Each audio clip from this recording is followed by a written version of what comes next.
Live tonight on American Zombie. Like say what's up to everyone. Calix, my brother, blessings. Always a pleasure to see you, bro. Thank you for being here. Got the link pinned to the top of the chat. If anybody would like to come on and discuss what is the difference between belief and reality. Belief and reality, there's a difference. A lot of people don't think there's a difference because maybe they've been duped into believing that they're the same. Which once you stop and think for a second, you say, wait a second, no. What your belief is what you think to be true. Reality itself is objective. It's an external existence. Anybody, you can either look it up, you can look it up in the dictionary, you can think about it, which is probably the best way, because even if you look it up and get the definition, you want to think and say, well, can a belief affect my reality? And that's what we see every day. This is why I put the thumbnail up. I put a couple of pictures that might get people to think, especially when we see somebody in an astronaut uniform. When you see a clown in an astronaut uniform, that says a lot. That picture hopefully will become meme level to let people know. It's like, look, I'm not saying that space or anything. I know space logically, when you think, keeps going on forever. The external space, the internal space, that could apply to many other things. That's an infinity, the infinity of heat, hot and cold. No matter how hot something is, there's going to be something that can be more hot. So that goes in line with the numerical infinity that goes upward. Cold would be the opposite, right? So things will get colder and colder and colder. And you can think that it never ends. Things will never stop getting colder. Things will never stop getting hotter. Outward existence going into space will never end. No matter what barrier you think of, there will be something beyond that barrier. Some people will put a belief on that to cap it off. Well, there's nothing that goes beyond that. That's when we know that reality at that point has been turned away from. Belief doesn't allow us to look at the true face of reality. This is how things control us in the world, to believe that something is good when the actions of it is showing that it's not. Somebody might say, well, what good and evil, can you explain it a little deeper? Okay, beneficial as opposed to being non-beneficial. So you have things that are beneficial and things that are not. And now if we look at it in that way, we can say, is this benefiting us or is it not? These political selections that they have, and all of the show that we see, the arena, the Donald Trump show, that's what it should be called. Another episode on the Donald Trump show, another episode from the Joe Biden files, another episode from the Obama administration. I mean, just looking back at some of the Obama files, it's just ridiculous, man, to think of the things like a president having rappers come to the White House. I think if I'm correct, Obama invited Glorilla. Now, what does that say, right? What does that say when the president, right? Everybody was like acting there was going to be something different. Hey, they put a guy in that looked different. And so he's gonna help the people that look different. What did we see? Right now, that was a belief, right? Now, did we see reality coincide with that belief? No, we didn't. What happened with the next president or puppet or muppet or whatever they want to call it? The next person in that position. That's probably the best way to describe it, because we know that somebody else seems to be controlling that person in position. This happens throughout history. We're told that, oh, these people were in power. I doubt very much Napoleon was the person in power. I would say he was a general that was being commanded in secret by somebody else. And whenever something happened, he took the full brunt of the blame. He's the one in history, everything like that. But again, there seems to be somebody behind the scene from that. The zombies will stand by that belief of, oh no, it was Napoleon. The thinkers will say, I think this goes a little deeper than that. The thinkers start to look at something like the puzzle and say, you know something, these lines look like they shift a little, they look a little bent, but maybe they're not. Maybe my perception of this is off. So my belief in thinking that these might not be perfectly parallel to one another could be wrong. And as I go closer and I measure them and I put a piece of paper and I see, wow, well, what do you know? All of them are perfectly straight. So the reality was different from what a perceived belief can be. If the person is open to changing their belief, a lot of good things can happen. They could say, hey, you know what? You know, as the more I looked at this, the deeper it I started to realize that, this stuff goes a little deeper than what I was told. Like the news. Everybody on the zombie news is telling you, listen to the news. Just believe what we tell you, and you'll be fine. Yep. Just believe what they tell you, and you'll be fine. And that's not good enough. It has to be repeated from the schoolhouse zombie. Just believe what they tell you. You'll hear it from the teachers. You'll hear it from the doctors, the politicians, until finally the person graduates, like the scarecrow when he sees the Wizard of Oz and gets the diploma. They become the graduation zombie. I finally graduated.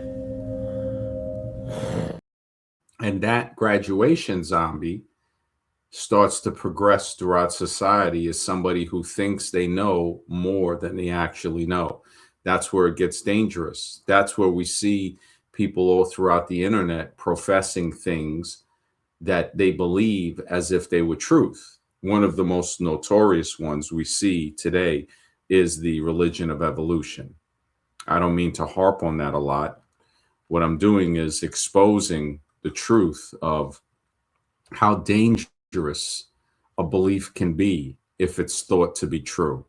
If it's understood that it's a belief and you say, hey, you know what, this is what I believe. It might not be true. It requires no proof because it's my belief. That's just what it is. It requires none of that. I believe it and that's what it is. Cool. But now when a person believes it and says that it's true, now you get the cognitive dissonance in there. You get the oxymoron of thinking that, wait a minute, what I believe, I know that this is not 100% true. It could be, but the more I think about it, like I said before, thinking suspends belief, just like belief suspends thinking. So if you believe, you're not going to be thinking because you're believing. And if you're thinking, you can't believe because you're actually thinking. You're saying, wait a second, that couldn't work that way. It doesn't make sense.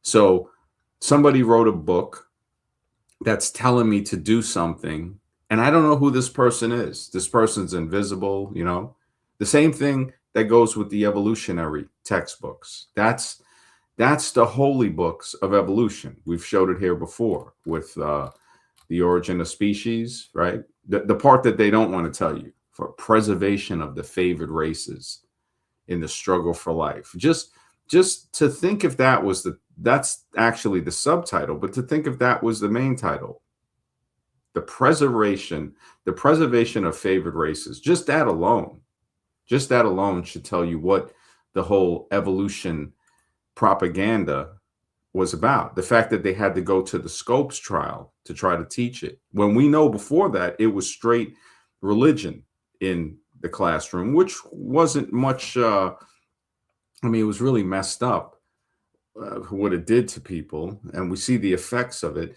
But evolution was, like someone had said, it was like an acid that came in and just started melting everything away.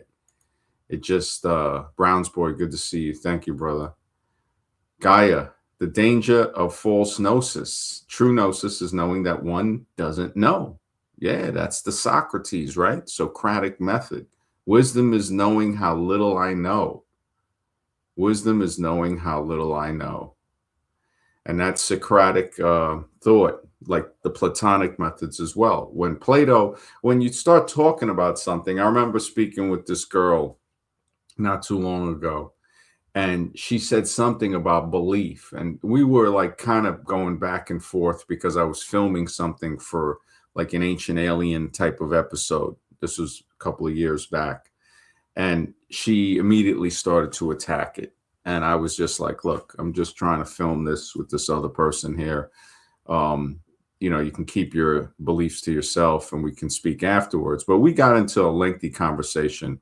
Her friend actually ended up exchanging numbers with me and being on the episode of Descendants of Atlantis. I think she's still on there today.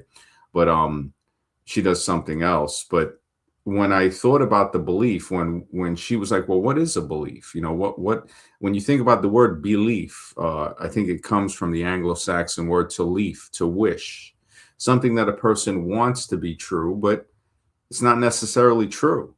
It could line up with truth. But when we look at the beliefs in religion, that tells us a lot to say, okay, so this is based on stuff that could eventually, as people look through it and study it, it's like, oh, this some of it lines up perfectly with science. So how did somebody from such a long time ago had knowledge of science like this? So it shows that something existed before that was technological, that could have been what was used to build the current modern stage of the planet. Gaia says, false gnosis is more dangerous and zombifying than ignorance. Exactly. There was somebody that had mentioned something like that, because believing in something that's fake, you think it's real. That's why that comment is a perfect way to put, like, to kind of relate why why the religion of evolution is worse than regular religions, like open religions. At least they know that it's a religion, it's a belief. So the fake knowledge, to believe in fake knowledge. So it's not really ignorance, like how you're saying, like when some people will say, oh, ignorance is the worst. No, ignorance, you can at least stop ignoring and acknowledge something. Say, I ignored the fact and now I'm acknowledging the fact. But believing in the fake knowledge, the false gnosis, that's a very important thing to look at, to say, if you don't know, that's not as bad. That's not as dangerous as thinking you know, when it's what you think you know is definitely wrong.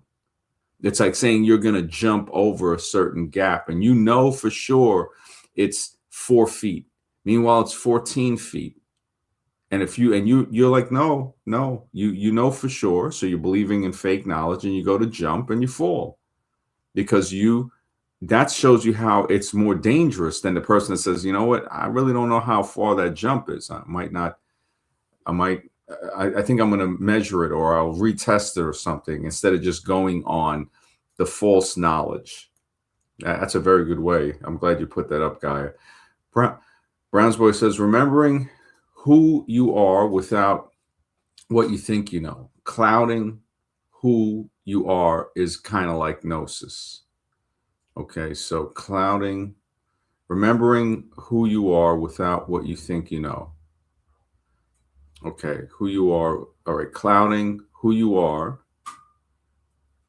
is kind of like gnosis. Clouding. So if you want to get a little more specific with that word, clouding who you are, is kind of like gnosis. So what you think you know, that's the dangerous thing, because now it goes into, I have to determine, it's above a belief now. Now it's not positive fact, it's more of an opinion, because it's more than belief but less than positive fact.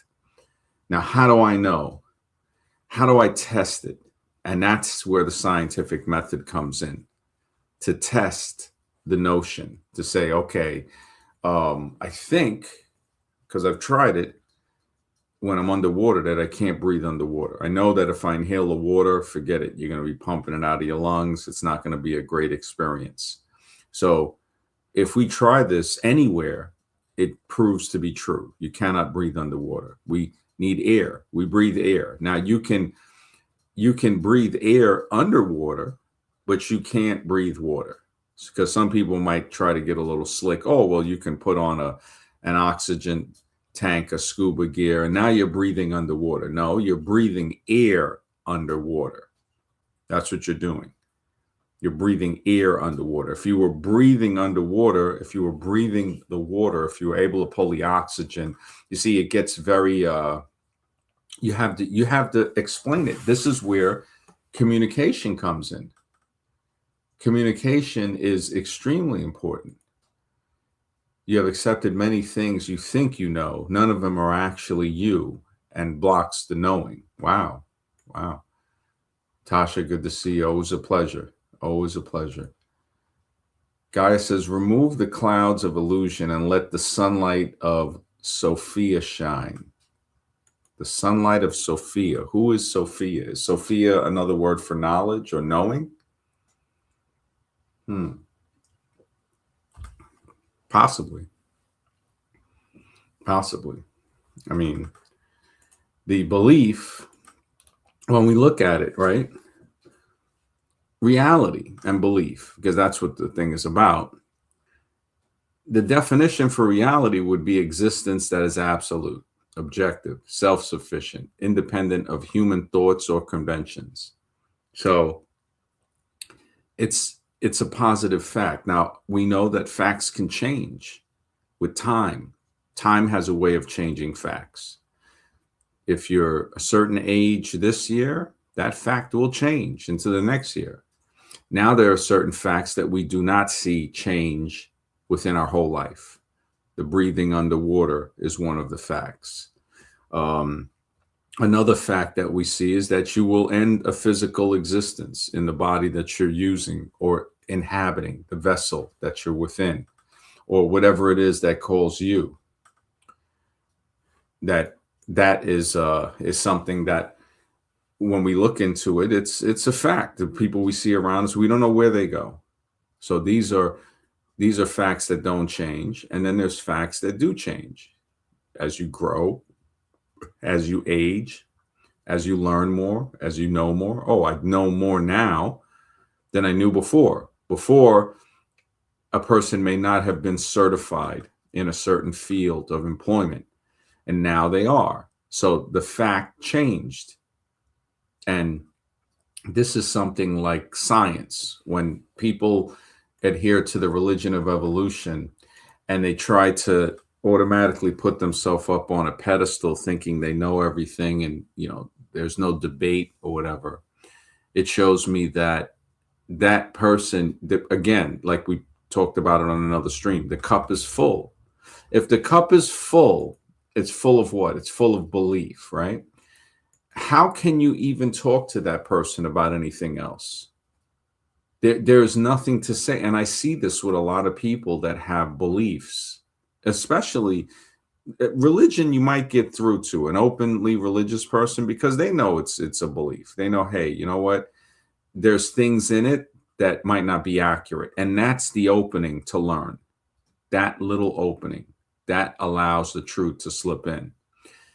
The arrogance of the evolutionists to believe that everything they know is true, and they know how the world started, how life, how existence. And if they don't, if there's something that a scientist, one of their cardinals, lords and savior, doesn't know yet and says, well, we're working on it, we're going to know that soon. It's never we don't know.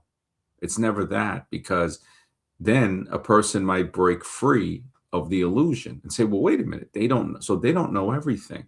They don't know everything. So where are they getting their stuff from? Oh, they're just making it up. They're just making it up. They don't have the faintest idea of how life started. So they lie. And to control other people, they use this lie and they twist it. and they say this is why things are the way they are, when we can clearly see it's the way they are because these people are not in our best benefit. I mean, some of the stuff that we see going on, it's brutal. There's only a few people left that can really critically think for themselves. And we see that, okay, all right, we have people that are, that are just on autopilot, the majority, a few of us that can think. How do we know? How do we really, how do we really know? Alexis, good to see you, man. Always a pleasure. Thoughts on Hinduism? Hinduism, from what I know, and a lot of other uh, monotheistic, oh no, polytheistic, so many gods, right? The Greeks with the pantheon of gods, that's polytheism. Very similar to Hinduism. Romans, too. Before Romans went straight Catholic Christian, it was a pantheon. It was a group of gods. A lot of them could be related to the Greek gods, like Bacchus and a lot of Dionysus and these other guys. Hinduism, I think, is what predates the Greek pantheon, and probably many others too, because there were other ones. If you look through ancient Egyptians, Egyptians had a pantheon of several deities. I think that they were more realistic because when you look at the fact that, wait a minute, so there's different, what we would say, experts or specialists, right? Like for each part of a certain thing, we see that has like some immense power, like Neptune being the god, right, of the ocean. Neptune, Poseidon, right? No, I think it was Poseidon, right? So Poseidon, you have Apollo, the sun god. We have Mars. We have Zeus, which is supposed to rule over the rest, and everybody, and then all of his consorts and stuff like that. It lets you think, like even with the Egyptians, right? When they have um, we like the Egyptian had all these different beings. Thoth, the god of knowledge, Anubis, Osiris. The Anubis, I think, was dealing with the underworld. You had a lot of other myths, Nut and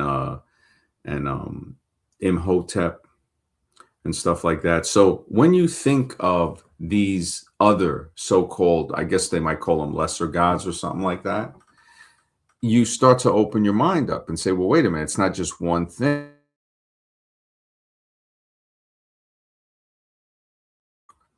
It's more like a group of beings that have a higher power or the ability to create life somehow.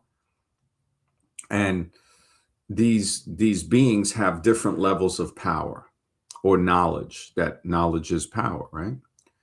So we have that. We have a group of beings that have a different level of power. Now, with Hinduism, and this is going to Alexis's question here, and Gaia, you're right. You have a good point here. Hinduism, great love for it. The Hindutva or Hindutva, Hindu nationalists, the zombies. The Modi has made a whole lot of zombies, that's for sure. Yeah, exactly. There is anytime, see, and that's what the religions, I notice, whether it's Hinduism or one that's monotheistic, it is like it's something that holds people in a stasis, a mental stasis, ready to either be active zombie, to make them go active zombie, or passive zombie. And Hinduism, I think when you look at it, it's still being used to control the masses. It controls them in a different way. The one thing that I would say that is a little forgiving about Hinduism and Christianity and certain other religions is, if you want to leave it, you can leave it. Some religions are going to harp on you. Some religions are going to be very harsh. But with Hinduism and some other ones, you don't see anybody trying to convert you to a Hindu.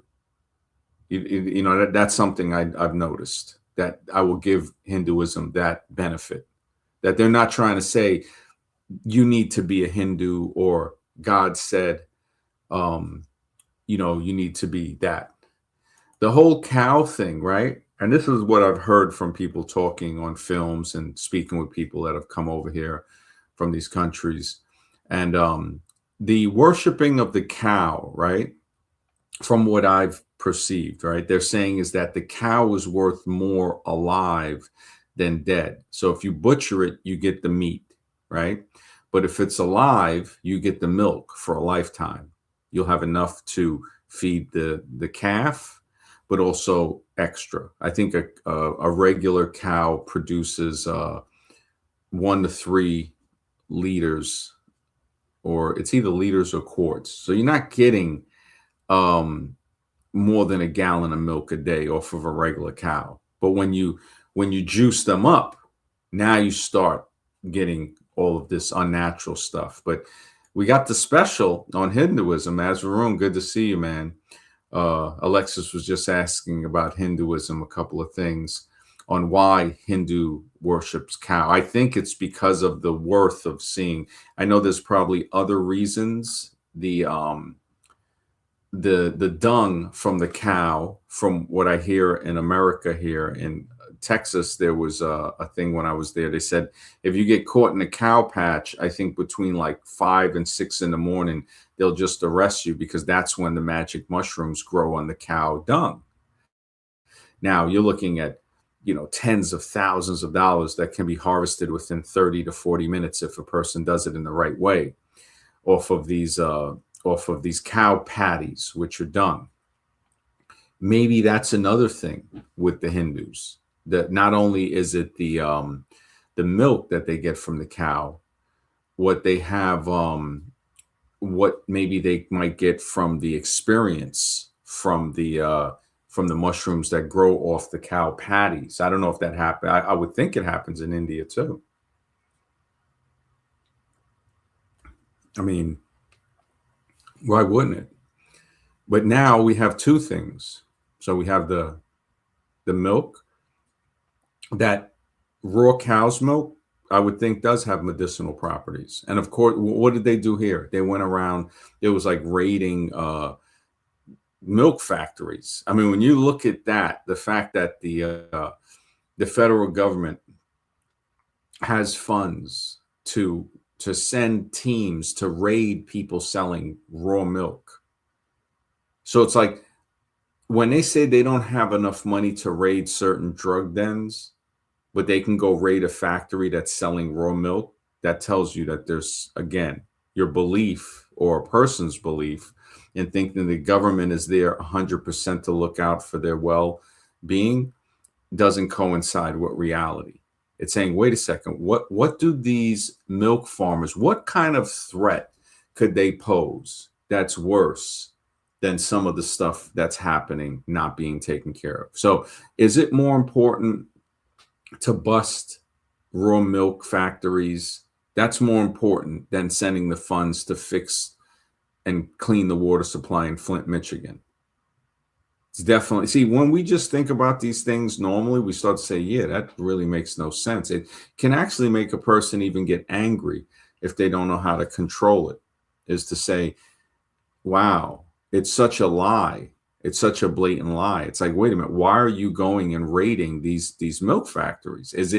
Could it be that, some people call it the dairy police, because the dairy industry is extremely powerful. I mean, I'm talking, this is something that keeps us in a state of la la land. I wouldn't say that all milk is good to drink. I would think that there's a time where you don't need it. Drew is a vegan. He would probably have very good, and vegan skeptic, if he comes on again, or one of these other guys might have pretty good info to show why maybe it's not good to be drinking that all the time, or there might be a time in our lives that we can wean off of it, or if we do use it as a medicine. Gaia says seems Vishnu is used by the Hindu nationalists the same way Christians use Jesus. Bad faith use for control so much so that Jai Shri Ram has become a red flag for Hindutva propaganda. Wow, wow. So the Hindus, yeah, I wouldn't put it past them. I wouldn't put it past them. It's like I would say it's not as radical as some of the other ones, but there are parts of it. I mean, you have a lot of sections, like way more, I think, than Christianity. How you have, 7-day Adventists, you have Baptist, Protestant, Catholics, non-denominational Christians, Jehovah Witnesses, Mormons. You have a lot of different ones, but Hindus, you going into some other stuff. You going past just killing chickens, man. You definitely going. You got the worshippers of Kali, right? The Kali, the thuggies. They catch you. You don't even what's going to happen. Are they going to be like eating, barbecuing your feet or something? I don't know. I'm just, putting it out there. Like there are a lot of different things that's going on. Mark, good to see you, man. Yeah. It's but then there's some that are cool. There's some that are cool. There's some Hindus that, laid back. Okay, we're not gonna try to sacrifice you or, killing chickens or whatever. We see that the chicken killing is off the handle when you go through like the South Central America into the Caribbean islands, South America and stuff. There's a lot of that serpent and the rainbow stuff that movies were made about it. I'm not saying all people that are in these religions do these things. There's definitely going to be good and bad everywhere you look. But as far as Hinduism, I would say it is like all religion. It has that door, that button that can turn people zombie in the flick of a switch, kind of like Gaia was saying when they try to use the Vishnu character as the way certain Christians use Jesus. So as a type of faith used to control. And we do see that. As Varun said that the thuggies captured, well, and again, this is what they're saying. They're saying there's none left today, but what did they do? They seem to have committed, if we look at it over a long span, they probably did more damage than the thuggies ever did, especially during the late 1800s with the starving of tens of millions of Indians. Anybody can look that up, the Victorian Holocaust. So if you look up the Victorian Holocaust, I doubt the thuggies who worshipped Kali were responsible for killing over 10 million Indians, starving to death, 10 million Indians because of colonialism. So when they try to say, oh, well, and that's something I've heard before, like what Azarun said, oh, well, the British had, got rid of them and captured them. Oh, so is that saying that that this was a good thing or something? The British, so they did that, but then 30 million people got starved.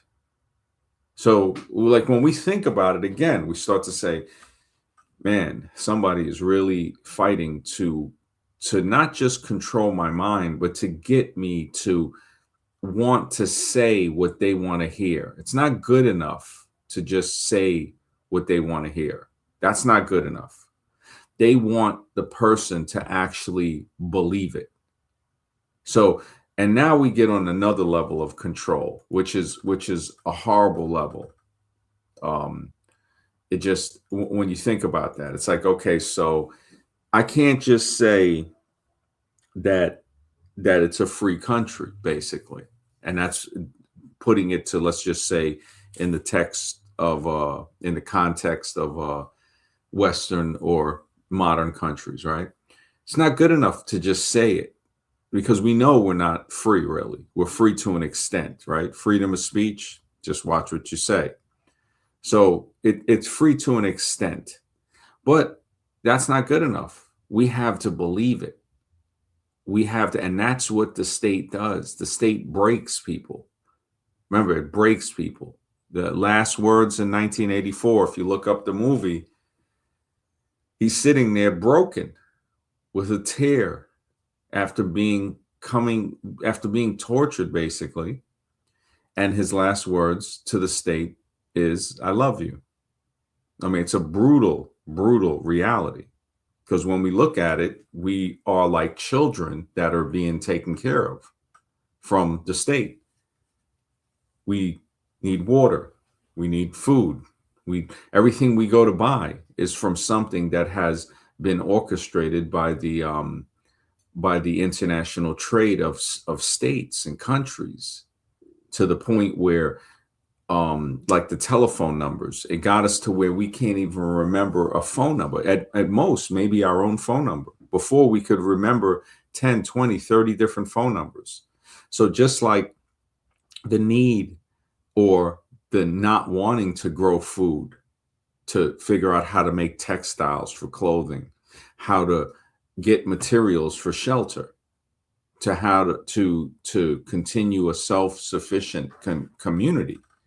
Like, how do we do this without government? Now, if you try to do that, this is the real messed up thing, is when people try to do this, the government tries to intervene.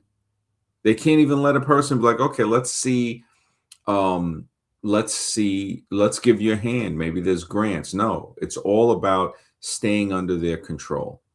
And I understand why people go out and they want to start things. It's very hard to do that, though.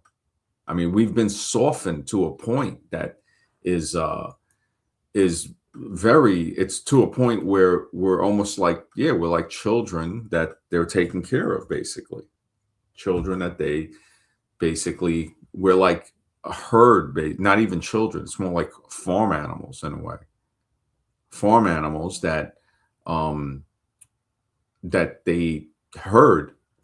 And then when we look at animals on the farm, see, and this is the thing too, if you look at the animals on a farm and then you look at the way we operate through society, there's not a big difference. There's not a big difference. And that's another belief over reality that somebody needs to look and say, okay, my belief is we're not really farm animals. You know, there's no similarity. But then when we look at reality, we say there is a similarity. There's a frightening similarity.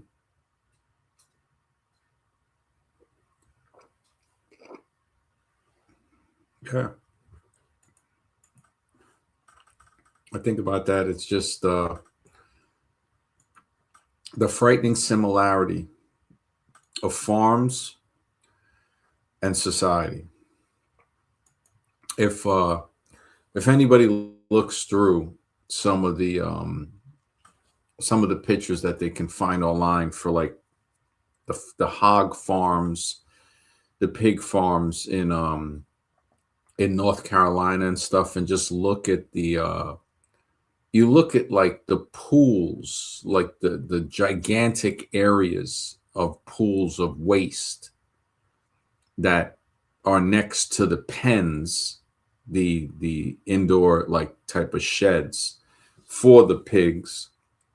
And then outside of that is like an area 3 times or 4 times what you would need to keep the physical pigs in. But that giant lake that's outside of there is waste. It's waste from the farm animals.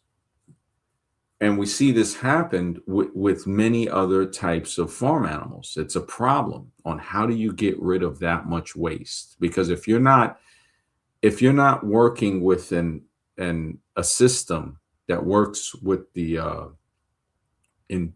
together with the sustainability of the farm, to say, okay, we produce this much waste from the animals, but now that gets composted back into the soil or to this part of the farm that grows food, and now the chickens, get fed from stuff from that, and also from the insects and stuff that are on the farm, or whatever feed, hopefully natural type of feed. And then their waste, again, it cycles in, fertilizes the plant. So you have a cycle right there. Same thing with the cow. The cow fertilizer is supposed to be very good for agriculture. The pig fertilizer is a different thing, because that can get a little tough now. that can get a little yeah, it can definitely get a little tough when you get into that type of fertilizer. And you wonder, you say, well, wait a second, uh if there's so much waste being produced by these chickens, where's it being put? Well, we know one thing from the articles I've done is that some of it is being mixed in with cattle feed under the the so-called belief based on, oh man, these studies, I don't even know how to word it. I mean, we talked about it. It's just like, wow. So they're mixing, they're saying, well, some of that chicken excrement still has protein in it. And when you look at the logic behind that to say, okay, so they're going to mix it in with the cattle feed and feed it to the cattle, that's just insane. That's some insane. That now we're coming into Franken farming, some Frankenstein type of farming. But again, nobody cares, especially people that want a 99-cent burger. They're not going to care about that. That's all they're caring about is, hey, is the burger 99 cents? All right, cool. Look, feed it what you're going to feed it, man. Just make sure that burger's 99 cents. And if anybody has looked at the videos of the whole McDonald's thing where people are trying to see who has the longest Happy Meal, I think the record was like 14 years. A Happy Meal that didn't decay or something. It just shrinks a little. It's like a shrinky dink, but it stays the same. And you wonder about that. You say, well, if this thing is not degrading on its own, how does it degrade when a person eats it? And then when you look at people that are constantly eating this stuff, I think, in my opinion, that it's an experiment on another level. Like, I think there's statistics, there's stuff that can be looked at in society that probably isn't available to everybody, but it shows just what these fast food places or these junk food places, which was what they were originally called, is affecting the population as far as physically, but also mentally. If you just have a conversation with structured questions when you speak with somebody who's an avid fast food, they're an advocate. They're going to eat fast food at least 2 or 3 times a week. I mean, even eating it once a month is too much. I mean, it's straight Chickenstein. It's Chickenstein. It's to the point where people, I myself has probably eaten some Chickenstein. I stopped for a while, but then there are those moments. Everybody sleeps, man. Everybody sleeps. I remember one time I ate some Chickenstein and I wasn't feeling too well afterwards. I wasn't feeling too well. It took a while. It took a while to digest that experiment. And hopefully my body eventually recovered from it. But to think that we have to recover from stuff like that, to think that we're supposedly so advanced, but yet this is the way we run our farming. Like, another thing was when people would be making fun of people, or they would, they show their immaturity when they start to criticize other countries on their sanitary conditions, which some countries, you look at it, it's horrible. I mean, people would point out to certain rivers on how there's, I think one of the most polluted rivers they say is in Indonesia. I mean, it's really sad. A lot of trash. But also when we see stuff like the Ganges, people bathing in very, very brown water, people using, the water to go to the bathroom in, and then downstream somebody's bathing in it. It's horrible, right? But it's easy for people in a Western country. Let's just say people by New York City or something to criticize that, right? But what they're not seeing is this is the hypocrite on how ignorant hypocrites can be or are, is that when it rains, the sewers overflow into the Hudson River in New York.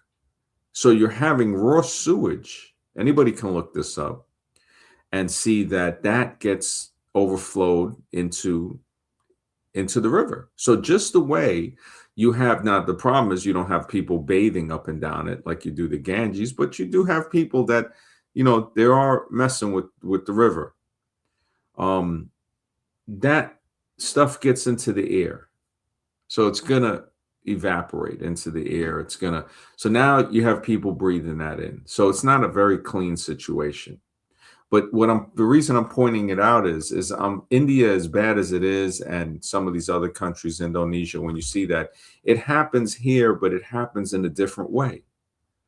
The fact that they must have released it by now because they were fighting it in court or something, I think October, November, for not wanting the 45,000 gallons of nuclear plant wastewater from the Indian Head nuclear plant, I think it was, to be dumped into the Hudson River. So not only can it get the overflowed water from the sewers when it rains too much going into the river, they're going to purposely, unless they've already done it, dump 45,000 gallons of radioactive wastewater,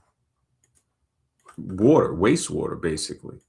So when people make fun of other people or they immaturely try to criticize that, which, hey, it's not a great practice. It's not a clean practice. I totally understand. That is horrible when you look at people in the river in these conditions. But then forget to look at what's happening right here to our rivers here too. Something is behind the scenes laughing, saying, look, these people will make fun of people in another country because their rivers are dirty. Meanwhile, the one right here that they live next to is being polluted with raw sewage if there's an overflow, which does happen frequently. It's not like it's infrequent. And then the purposeful dumping of nuclear plant wastewater. That's the crazy thing. And little bits of that, I think, has been going into the water for a while. Timbo, good to see you, man. Carlin joked about how they built up their immune systems after swimming in the Hudson. Holy smokes. That is crazy. That is so crazy, man. The fact that they would, oh man, the Hudson, man, when you think about that and the pollution, and then what is it in LA? There's another one, right? Like right off I forgot what part of the waterway or the ocean there. It was in one of those movies where they said, yeah, about 10,000 flushes a day. And that's a very, very conservative amount to think that 10,000 flush toilets a day, and it's probably way more than that, going into our waterways. How is that civilized? How now the belief, again, like the title, belief, what's the difference between belief and reality? The belief would be the person saying it's not that bad. That's the belief. The reality is when you say, wait a second, no. There is no level of acceptance for putting sewage into the water. That's crazy. Well, if you put it out far enough into the ocean, like say we run a pipeline, say, I think the law used to be like 2 miles it had to go. Now, they're not following the 2-mile law.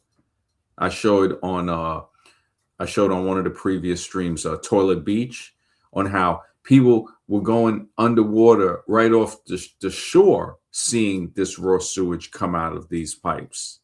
And it's like, holy smokes. Hawaii had to close down on one of their islands, a beach, due to sewage. I think people got sick. Some people got like very sick from swimming in that. Imagine you're swimming in a river that has broken sewer lines or flushing in raw sewage that's getting mixed up. You're not seeing it. So by the time it's you're not even going to really see too much discoloration in the water unless you're right by it. I mean, there was some stuff I showed on Toilet Beach, which was brutal. I mean, it was brutal. The Toilet Beach episode. And funny enough, I can understand people not really wanting to watch that because it in a way, it can make it seem like, well, what do I do? What do I do? And the crazy thing is, kids, if we were to be honest and talk with them about what's going on, like make like a little chart and a map and say, okay, you see, this is where we live. The Hudson River is right here.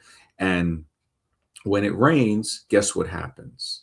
When it rains, all of the sewage that's held in these containers, or right here in this part of the ground, it overflows and it goes into the river. And also we dump other things into the river too. The kids are going to be like, why? That's their first question. Why? Why are they dumping waste into the water?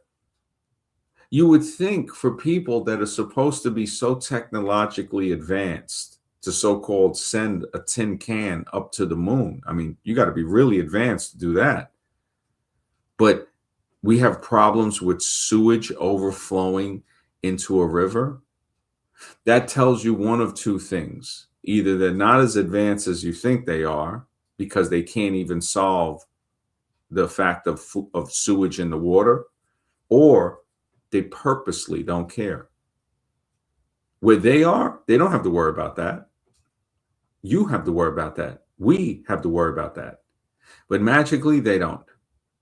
And then they'll put their representatives that seem that they dupe people into thinking they voted for. Yeah, you put them into office. Keep believing that. Again, belief over reality. Belief over reality. Keep believing that your vote, put them in. Mark says a lot of the shrimp they sell in supermarkets live off those sewer pipes. Wow, this is brutal, man. I heard people, there was a Walmart thing that just came out like a month or two ago. Anybody can look it up. Look up radioactive shrimp for sale. I think there was a supermarket recall of radioactive shrimp. It's funny you brought that up. Let me see, radioactive shrimp recall. I remember it because I get a couple of these things.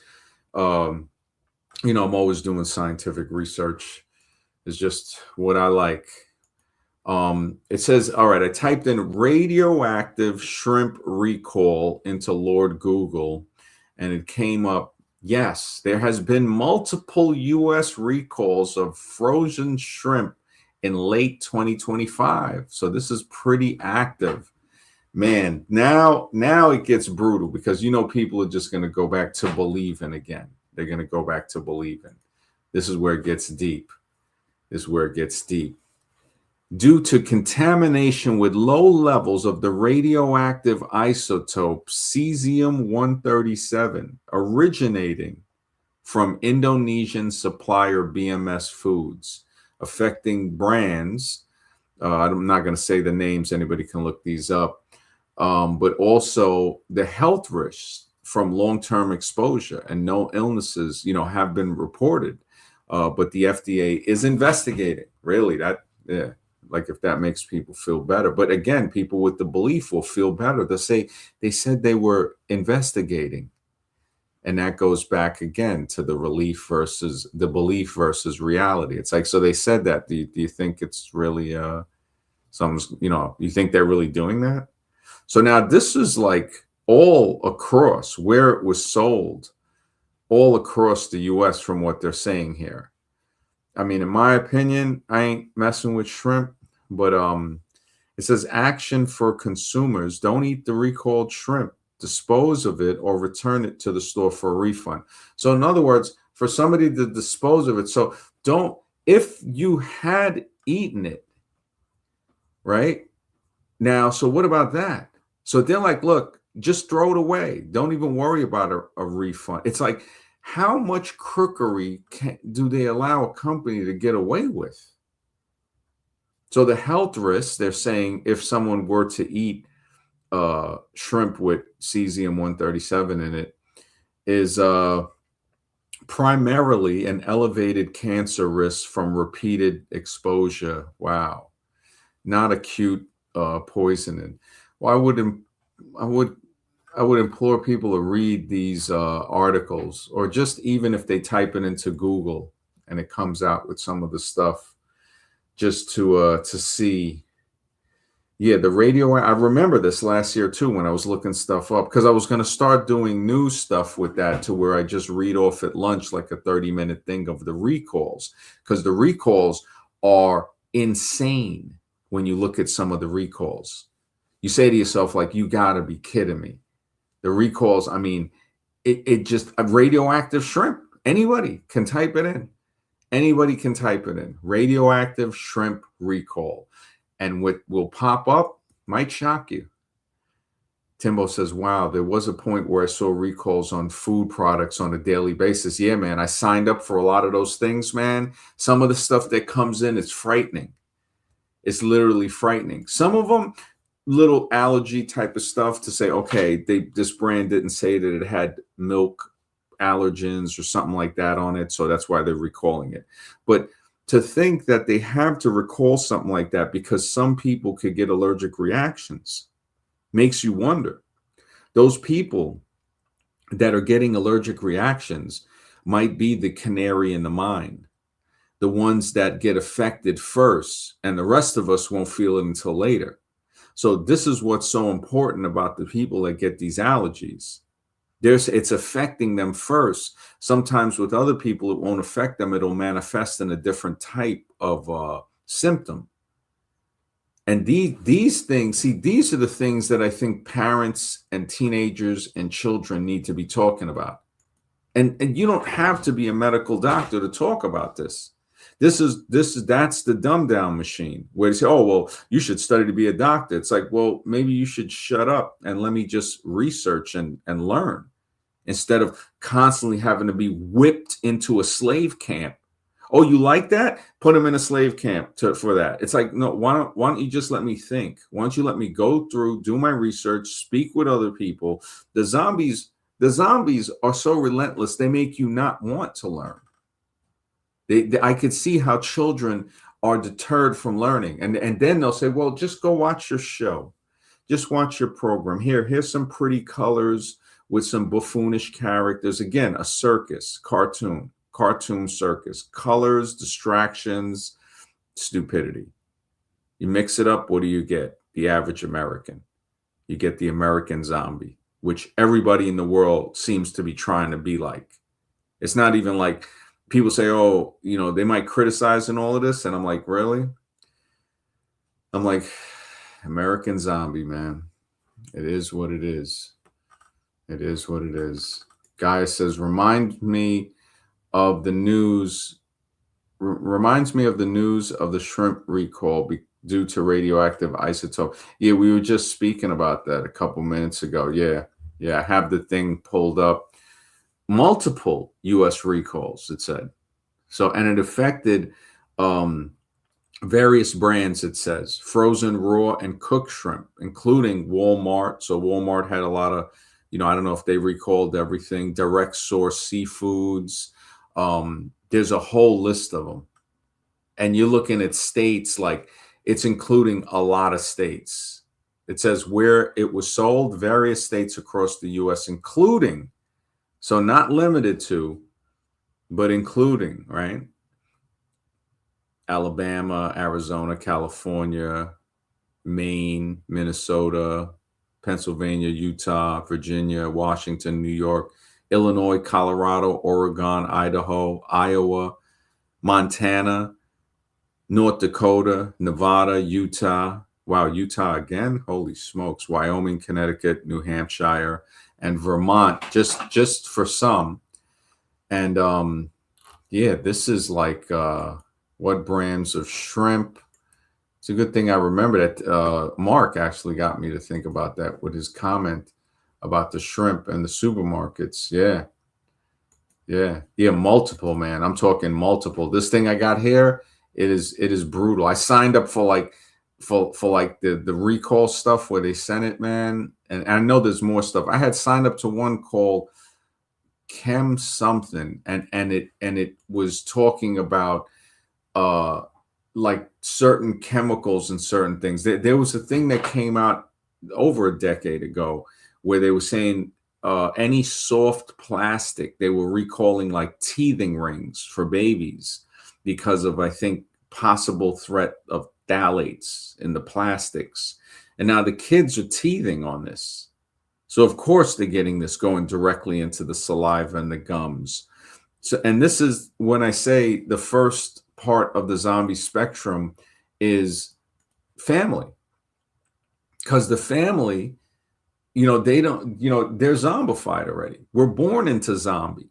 It's very rare that we're not born into zombie. And they're saying, you know what? Here, give them a pacifier. What's it made from? Who cares? Just give them the pacifier. It's made from oil. It's made from some type of petrochemical. But you know what? Here, just give them that. What? Oh, he's still crying? Give him a teething ring. Yeah, give him who cares what chemicals are in there? And then when the kid hits 2 or 3, or even when they're still an infant, they start acting up in certain ways. And you don't know what it is because you're a zombie. And you can't put 2 and 2 together because you're an idiot. And you say, you know what? Let me take them to a zombie doctor. So instead of having a brain or using the brain you have and saying, well, could it be some of these plastic things I let the kids suck on and bite and chew? Could something have come off from that and caused this problem? No, they bring them to a zombie person like this, the zombie doctor that laughs and smiles. He's got his prescription pad ready. This is who they bring the child to see.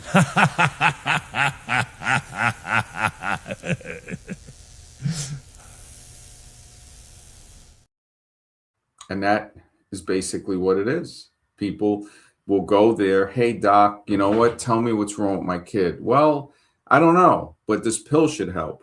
And now you have a medical zombie mixed in with the junk food zombie brought together by the family. So we have that right there.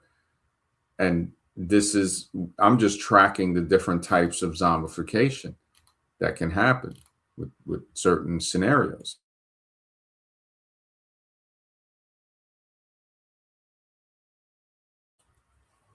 Just looking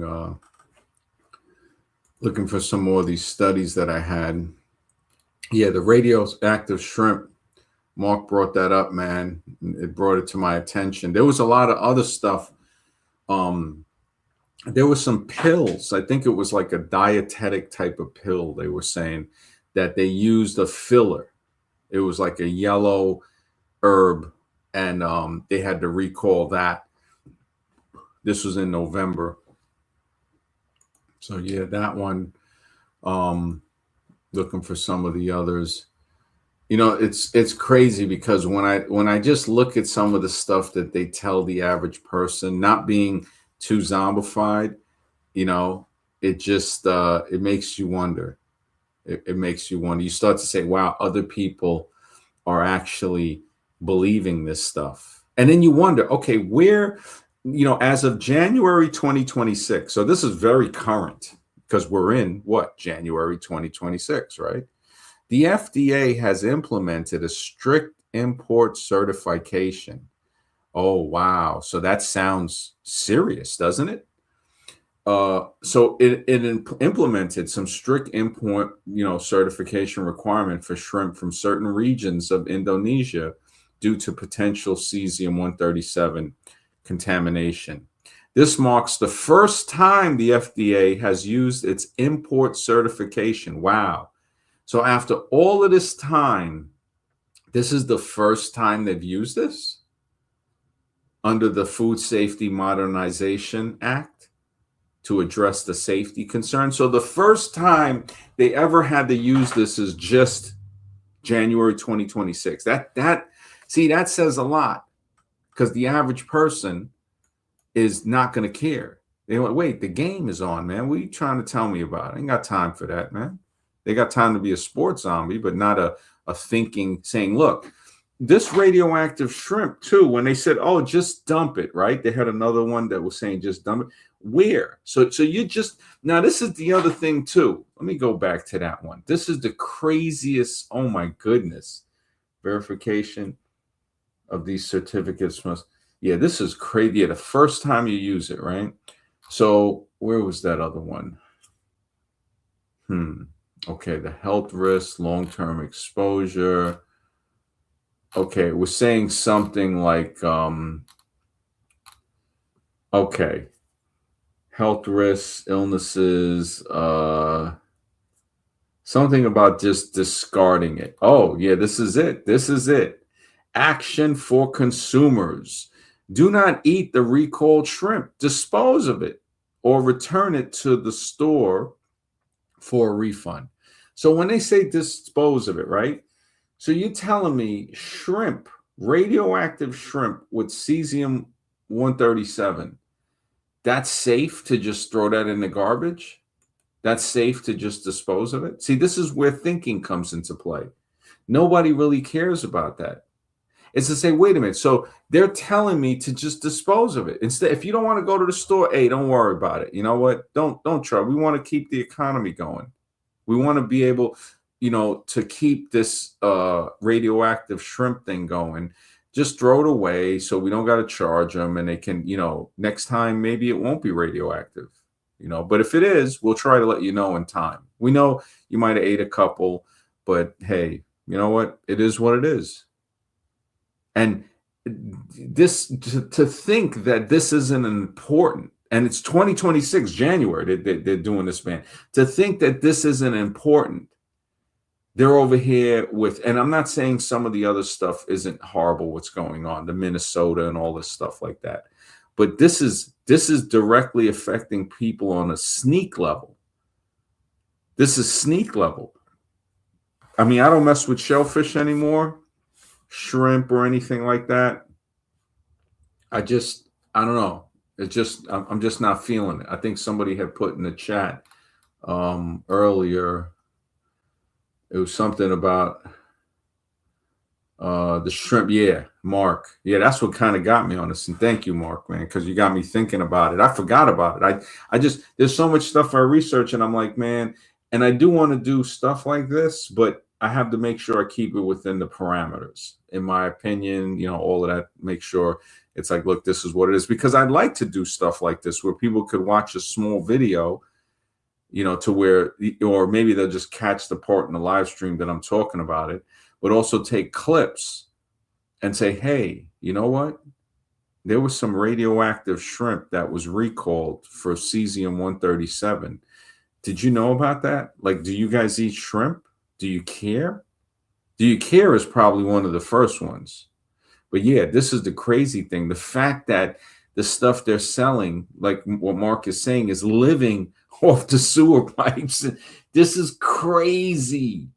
It's like, don't worry. What do you mean feed them? Nature feeds them, man. When you flush, it feeds the shrimp that we catch to sell back.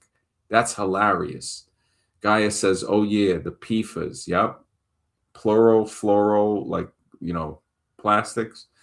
Nasty stuff. Just give your babies an untreated wooden spoon to chew on, or a carrot. I remember my cousins and sisters, them giving the kid a carrot, like, like that, a piece of ice, something that was, at least the parent is thinking, an orange, yeah, wooden spoon. I think the zombies are afraid of splinters or something. I understand. I can understand the splinter thing. You'd really, you don't want your kids getting splinters. So I wouldn't. I don't think the wood is a good idea. I think carrot, because the carrot is hard, and it can, the teething and the gums to try to, because the teeth are coming through the gums. I would not recommend a wooden spoon. Yeah, no, not definitely. And wood can contain moles and stuff like that. So I'm not saying that. Well, I'll tell you one thing: it might not be as bad as the plastic, but again, definitely don't want the splinters. Like different kinds of wooden standing. Yeah, exactly. I hear what you're saying. Yeah, you definitely. Again, you got to think of it too. Even with the wooden sanding existing, even when something is sanded down, me as a former carpenter and stuff, I know that it's still, if you're sucking on and if you're using it for food, you pick up the food, you taste it, you eat it, you pick up another piece. You're not sucking on the spoon. So because who knows, wood is porous, So I would say a carrot or something like that, or like some type of vegetable that the kid could use for teething. The carrot is probably like a really good one. Other hard stuff, a piece of squash or pumpkin or something like that. And also the yellow, the orange of that. That's like the bright color that they would give in the plastic thing that they're trying to sell people's kids.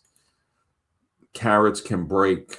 We have used wood to clinch on during operations for hundreds of years. That's yeah. Hey, it's possible. You know, and I would say the hundreds of years. And I understand what you're saying. What I say, yeah, it's good, but also advancement. We could say, look, we used it for hundreds of years, and we found something a little better.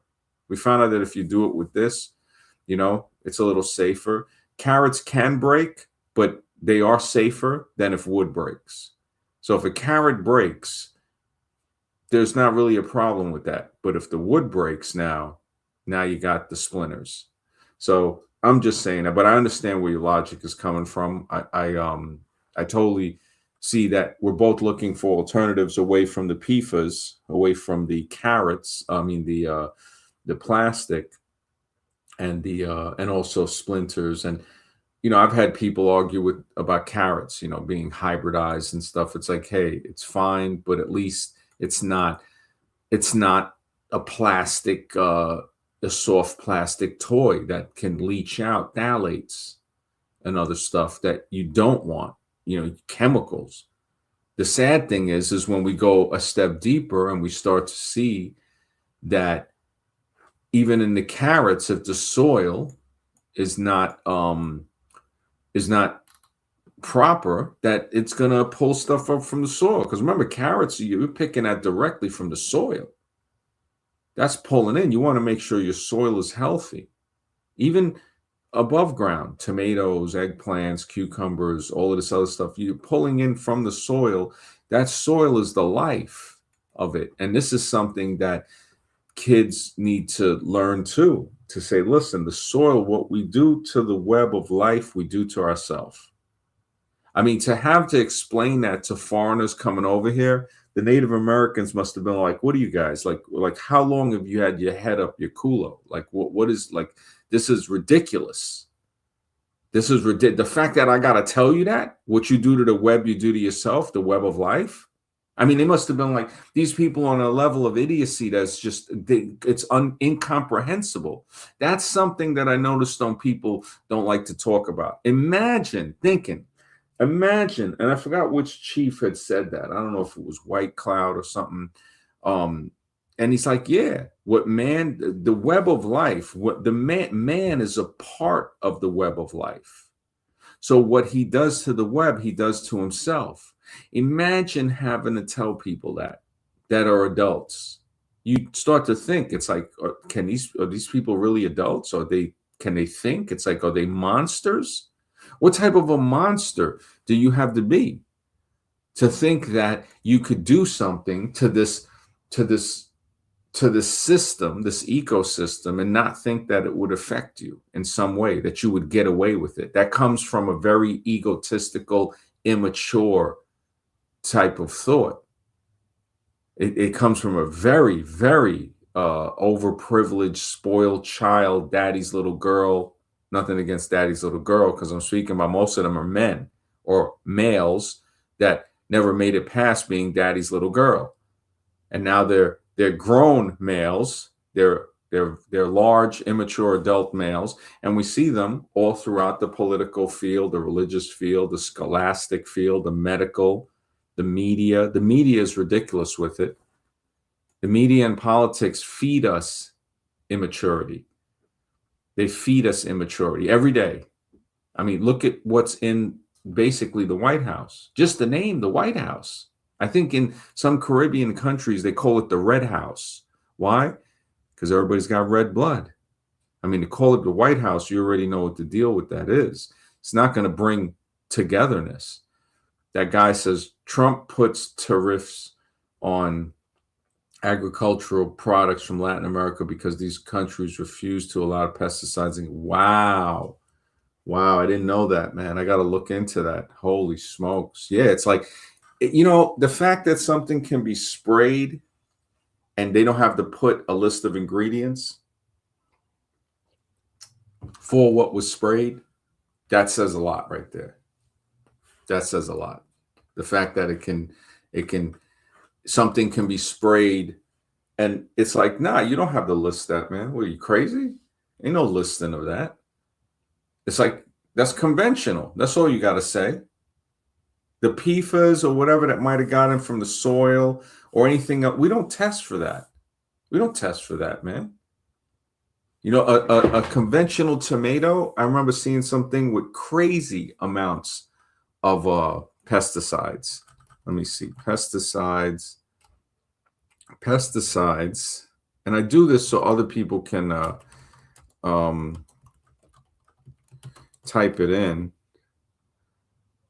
So pesticides on conventional tomatoes, right? So let's just see how many. How about if I type in how many pesticides in the USA? Okay, I'll put that in there as well. So I like this, man. This is something that tells you a lot about the maturity and the caring of the country. For when you type in how many pesticides on conventional tomatoes in the USA.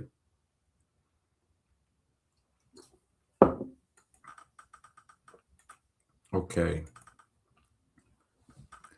While the exact number varies, that's the crazy. To start it off with that.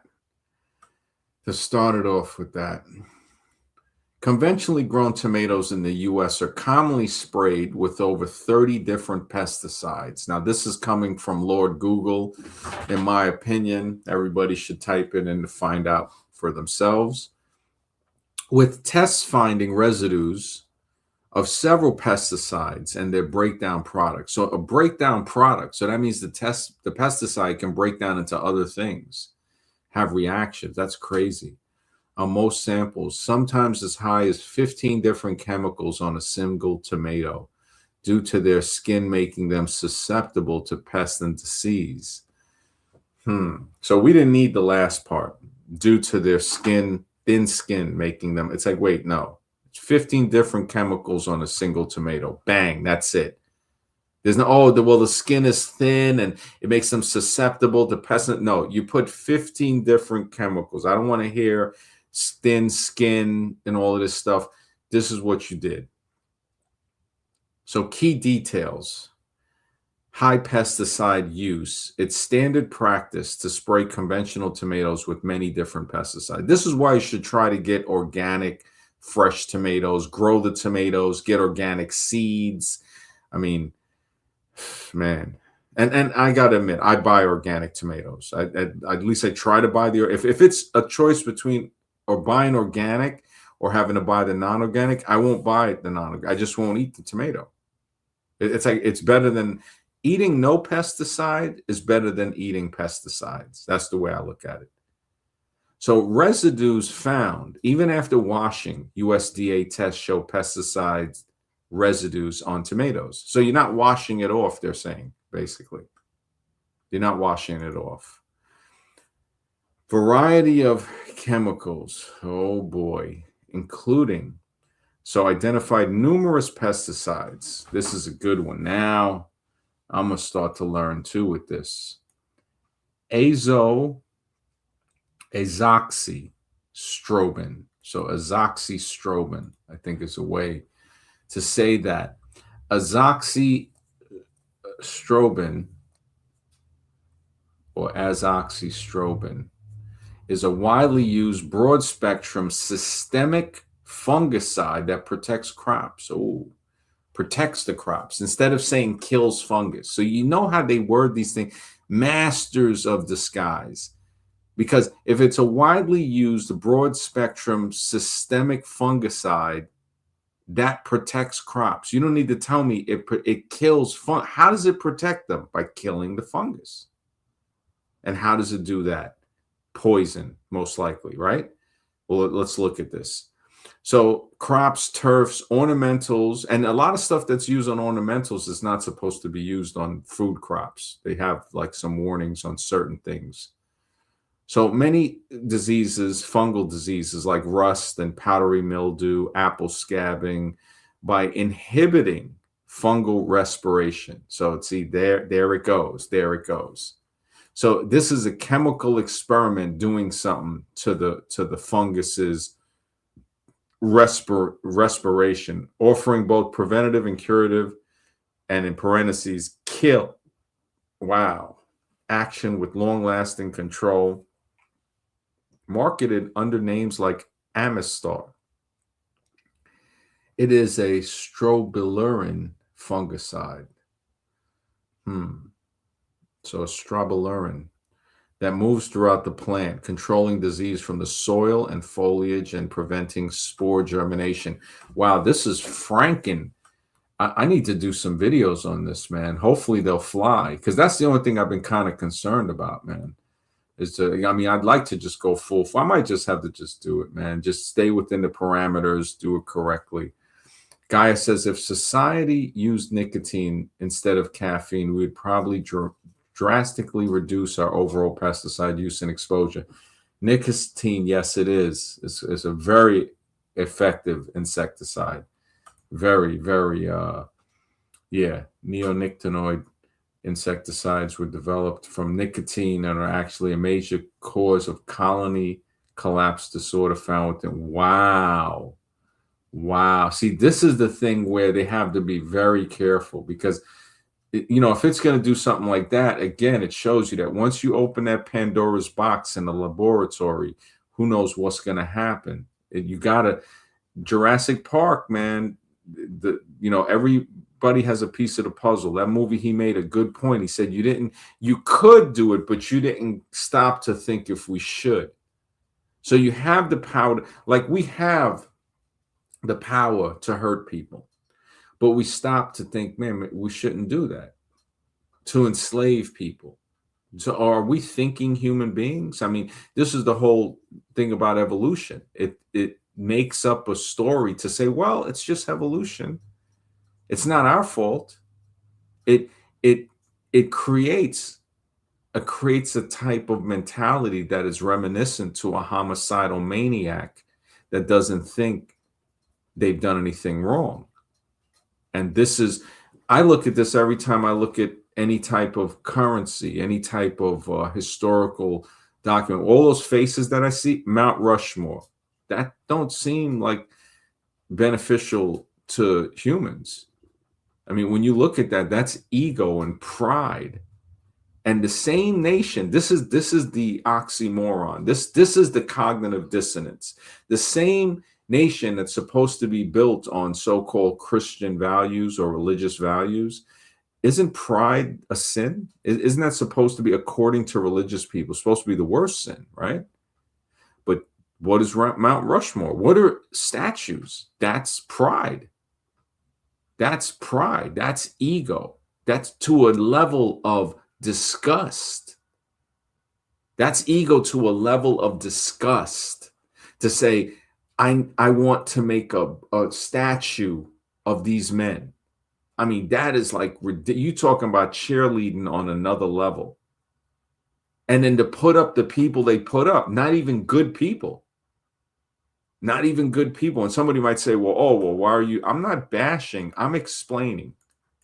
I'm not bashing on anybody. I'm explaining. So to say that, hey, and I'm a natural born citizen, but I'm also a veteran. So when people, it's like I said to the guy before, I don't bring that up a lot. But when people try to bring this whole American thing and who built the country, I'm like, are you a veteran? Even if you are, it doesn't really matter. But if you're not, it just shows me how much more of an armchair police this person are. Armchair thought police. That's basically what it is. Armchair thought police. But yeah, let me see. I was going through. Oh yeah, azoxystrobin, which is just that's one of them, man. That's one of them when I looked that up. And what was the other one?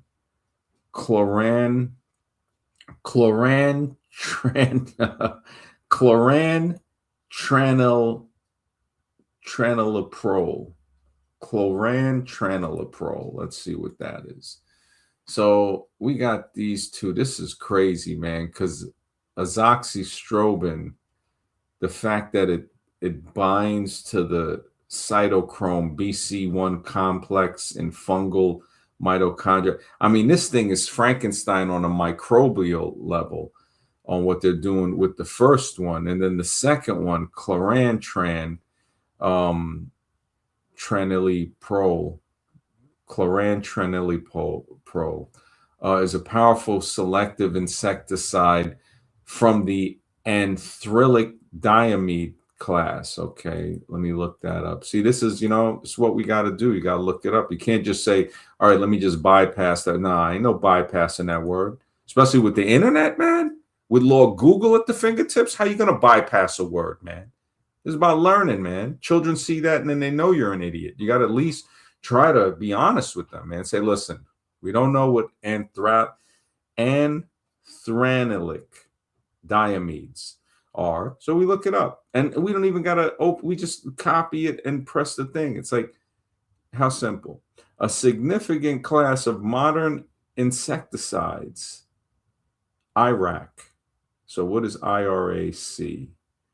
Doesn't say that, but it's saying it's a modern insecticides known for their novel mode of action by targeting the insect ryanodine receptor to disrupt muscle function by releasing, holy smokes, leading to, oh my good, this is, so this spraying this stuff that's doing some horror movie stuff to the insects, disrupting muscle function by releasing calcium, leading to paralysis and the ending of the pest. They offer exceptional control over pests like caterpillars. Wow, this is, and imagine, it's like, so if it's doing that to them and you can't wash it all off, what is it doing to the people that are eating it? The target, they bind to insects, receptors, the mechanism, uncontrolled release. So this is crazy. This is crazy. So now you got two of these. This is, I mean, and people are eating this. You got kids eating this stuff as if it's nothing. Thin skin factor with the tomato, and we're still on the tomatoes. That's the craziest thing. This is still on the tomato thing. When I was looking up, and it said that there's over 30 different pesticides on the tomato. This is just, I can't even believe this, man. This is like, I got to find a place that sells organic tomatoes all year round, and join up with them and say, look, man, we got to start talking about this stuff a little more and getting people to know that, look, if you're going to buy something like this, you might be better off buying the organic version and maybe have some alternatives to them, because it is kind of a downer to just not have a solution. The EWG's Dirty Dozen. Tomatoes are frequently listed as a product item with high pesticide contamination, prompting recommendations to buy organic when possible. So that's a good thing. And now there's another article. It says a non-organic tomato has up to 35 pesticide residues. So they bucked it up to the next level. So it's saying that, wow, out of the 35, that, man, they hormone disruptors, reproductive toxins, neurotoxins. This is ridiculous, man. This is ridiculous. They need a whole list of it, though. See, that's the thing. They definitely need to have the whole list to show us, to see, like, okay. I'm just going back to, oh, I closed the window. All right, where is that one? Where is it? Okay. So it's the pesticides that were used. It's funny because when I look up on the history, all right, radioactive shrimp, how many? Yeah. Okay, so tomatoes, it says 30 different pesticides. Why is it not saying more? The other one had 35. 30 has up to 35 residues. And then I heard strawberries. I heard strawberries are like just they say you got to be real careful. Let me see. Strawberries. Okay. They're saying samples having residues of 10 or more and even up to 22 different ones. Yeah, the strawberry one, I think somebody had a video on that saying that they blended, put it in a blender, the strawberries, and the pesticides they were saying was still at a level where you could respray them on new crops and it'd be just as effective. So that's crazy. Yeah, and they use a lot of them because they say they're close to the ground, vulnerable to pests, leading to heavy pesticide use. Yeah, not anything thinking though, not like having raised beds or something, or just, hey, you know what, man, let's just use this thing that we don't know what it really is, but we know that it ain't really all good. 99% of conventional strawberries tested had detectable residues of at least one pesticide. Wow.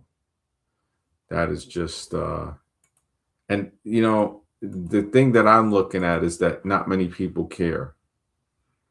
Not many people care. The fact that it affects the bees, like what Guy is saying, that's very important. Very important. But the zombies, man, just when we look at these things, the fact that somebody might be saying something as important as that is, hey, man, you know, the bees, man, nobody cares about this thing with the bees. And that's been going on for over a decade now, where people were very concerned. They tried to link, they also had a link to cell phone wireless, something to do with wireless signals that were affecting the bees getting back to their hives and stuff like that. So there's a few different things that they're talking about.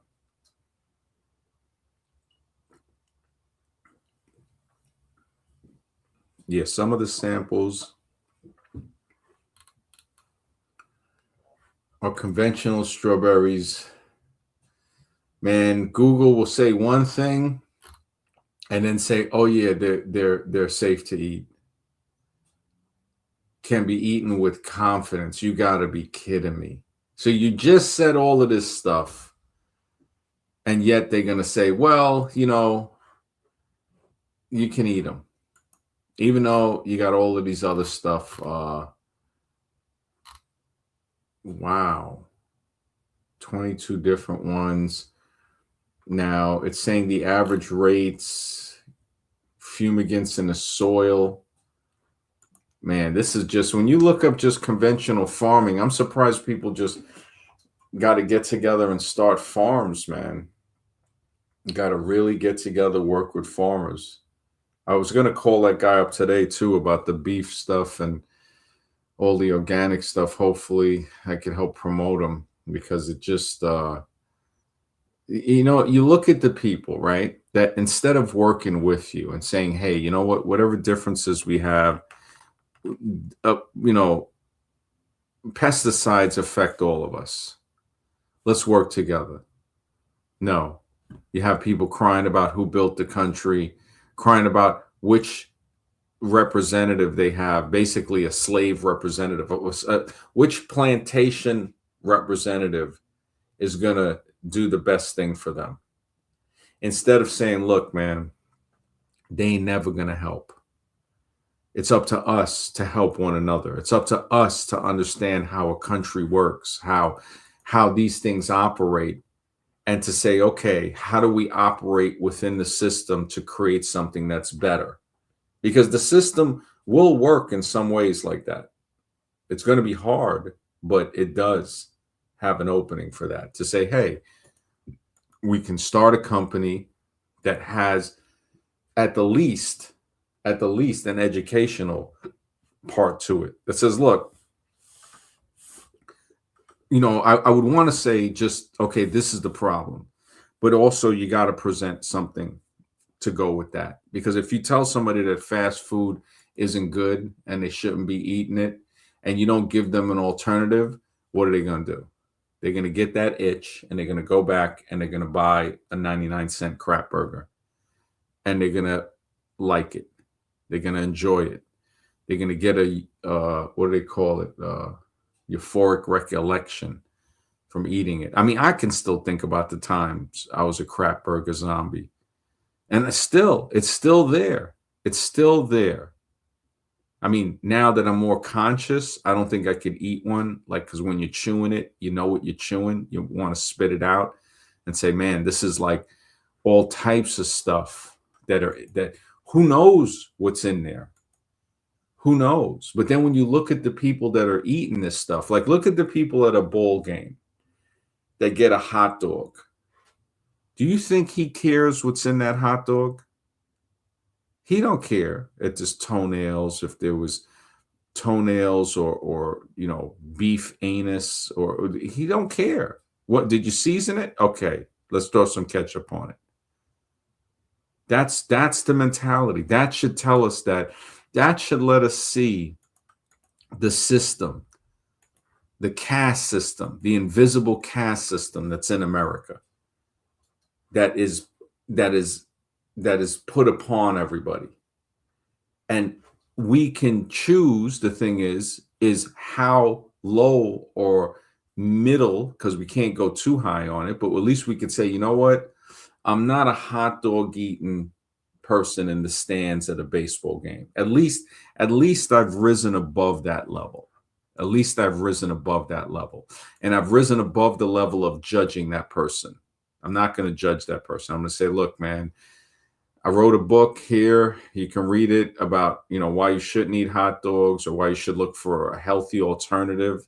If you're going to eat hot dogs, look for hot dogs that are made from quality stuff instead of whatever this is that they're serving. They're not serving the best quality if you're sitting in the stands at a baseball game. I mean, you have to be partially mentally devoid at that point just to buy a ticket to get in that game. The fact that somebody stood online for that. I mean, I could see people running these things just laughing, saying, watch. No, people are going to line up. They're going to fight over these tickets. They're going to fight over these tickets to what? To watch guys, grown males chasing balls on a field as if it's the most important thing in the world to do.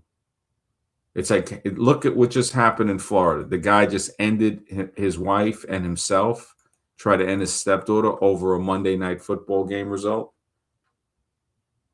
But nobody looks at that as there's a problem with mental illness in the country, in the world on the whole, but especially in America.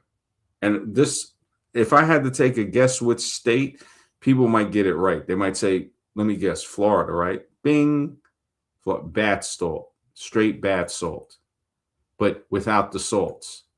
The fact that the dude did that, it's just sad. It's just really sad over a football game. Man, it makes you wonder what else was going on. What else was going on at that time? Could it have been something else? What could it have been? Yeah. But, I said, let me come do this stream for about an hour. I was going to do it a little longer, but it just, I figured the difference between belief and reality. This is something that if a person keeps that thought in their mind, it's a lot easier for them to discern what is worth thinking about and what you just got to let go. There's some questions not even worth answering. I mean, sometimes somebody asks you something, you're better off just not even answering it. Especially if it's some zombie stuff. If it's something that's going to eat the thoughts out of your head, yeah, you don't want to, it really, you're better off just creating a template of, okay, when I get these responses from people, or if I see people in this, like if you see somebody at a sports game or people going to a sports game and you're not into that, you're not going to be bothered with it. You're not going to want to know anything. And that is like the beginning of finding the edge of what you don't want. And that gives the definition. That gives you your definition. It's not what you would do. It's what you won't do. That's where the line is drawn. I don't cross that line. So that line and those other lines make my definition up. So this is the line of my of the things that I won't do. And on my side is the things that I will do. And there's reasons. Why won't you do that? Because of this. Why don't you eat conventional tomatoes? Because some can have over 35 different pesticides on there. These are some of the things the pesticides can do, and they're not really labeled. So the fact that they should tell you which of those 35 that they use is not required in the supermarket.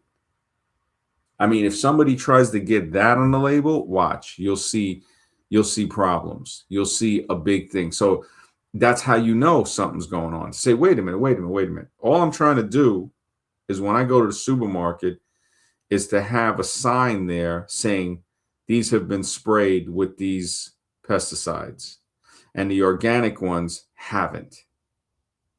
That alone could get people to not buy conventional foods on a massive scale.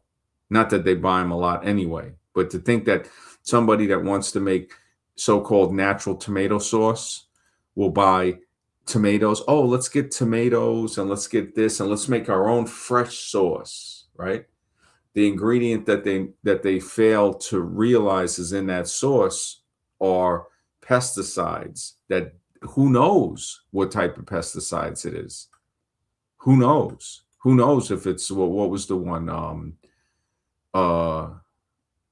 the azoxystrobin. So the azoxystrobin and the chlorantraniliprole. That's a funny name. Chlorantraniliprole. That's one of the other ones. So variety of chemicals. Specific tests have identified numerous pesticides, but they said including these two as common. So I can't even, I mean, I'm very surprised. Parents, it's like maybe they're just worn out to the point where it's just like, you know what am I really going to say? Tomatoes, so it goes even deeper. Are there a lot of pesticides in tomatoes? So were the main pesticide types, the screening in tomatoes and lettuces revealed several pesticides.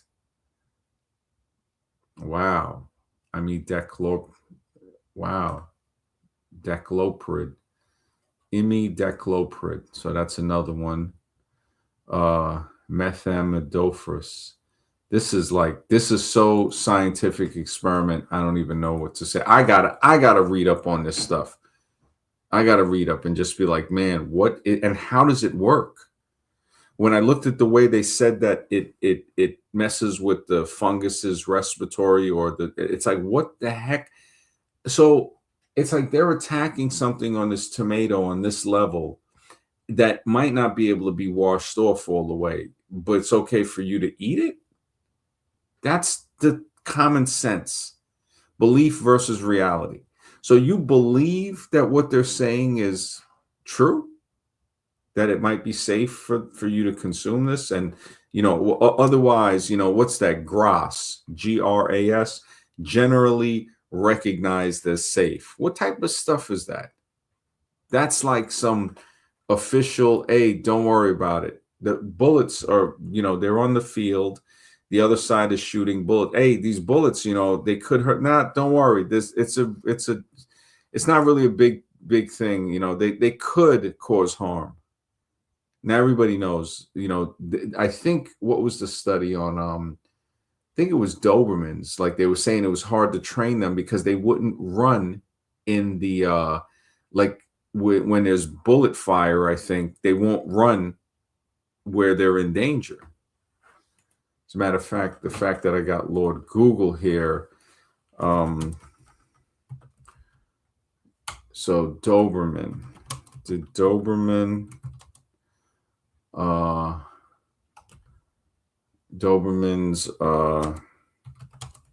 not run in the line when training? Now, I don't know. Yeah, the statement could be misinterpreted. It's saying that so the Dobermans were eventually less favored for a certain high risk military roles compared to other breeds like German shepherds. So they were intelligent and self preserving enough to sometimes make their own judgments in dangerous situations, which was deemed a problem for the military. So now this is something that's very important that I would think people really need to take a thought about this, about what they're saying with this military experiment about Dobermans. It's saying Dobermans were trained not to run in the line of fire.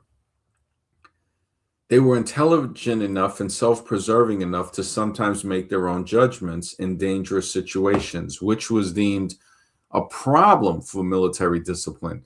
And why would it be a problem? Because they want them to just run to their death, most likely. They want them to not be intelligent enough to preserve themselves, to not have a self preserving enough to sometimes make their own judgment in dangerous situations. They don't want them to make judgments in dangerous situations. They want them to risk the danger, and the military deem this a problem. So if dogs are trained, now these dogs are probably more intelligent than most humans that will run into danger. And when you think about that, so they were the official combat dog of the Marines, and they say performed heroically by detecting snipers and ambushes. And they were trained to endure gunfire and explosions as part of their military conditioning. So it has a strong natural protective instincts and loyalty. And so they do have certain attributes that were used, but the need for unquestioning obedience, dogs used for specific combat task needs to follow orders instantly every single time, so instantly, that's the problem. The self-preservation instincts of the Doberman sometimes conflicted with this requirement, making them less predictable in the most extreme life-threatening scenarios compared to the German Shepherd's drive to complete the task on command. So while they were brave, effective war dogs, their capacity for independent judgment in the face of extreme danger was ultimately seen as a drawback. So if we think and we say, hey, you know what, man, that seems a little too dangerous. This, I don't think you should put this chemical in the water and stuff. That becomes a problem. They don't want somebody thinking. They want robots. And this dog experiment with the Dobermans versus the German Shepherds, it says a lot. It says a lot. Dobermans are an intelligent thinking breed and could alter their behavior based on experience in a situation they perceive as overly dangerous. So they might hesitate or not follow a command immediately. And they don't want that. With people, they don't want that. Oh, wait, you don't agree with what I'm doing? And this is the fact that they're showing these experiments of how they said, you know what? Okay. And remember, a Doberman and a German Shepherd are both dogs. They're both dogs. So there might be different humans that just have that safety mechanism in them to say, hey, man, I ain't trying to do something like that. It looks too dangerous. Oh, well, we'll get a different human. This one thinks too much. This one thinks too much. Now, this thing behind the scene that's putting these dogs and humans and everybody else through these tests, that's the thing that's running society. That's the thing that is behind the scene that creates the zombie machine that is hard to see. That is the thing.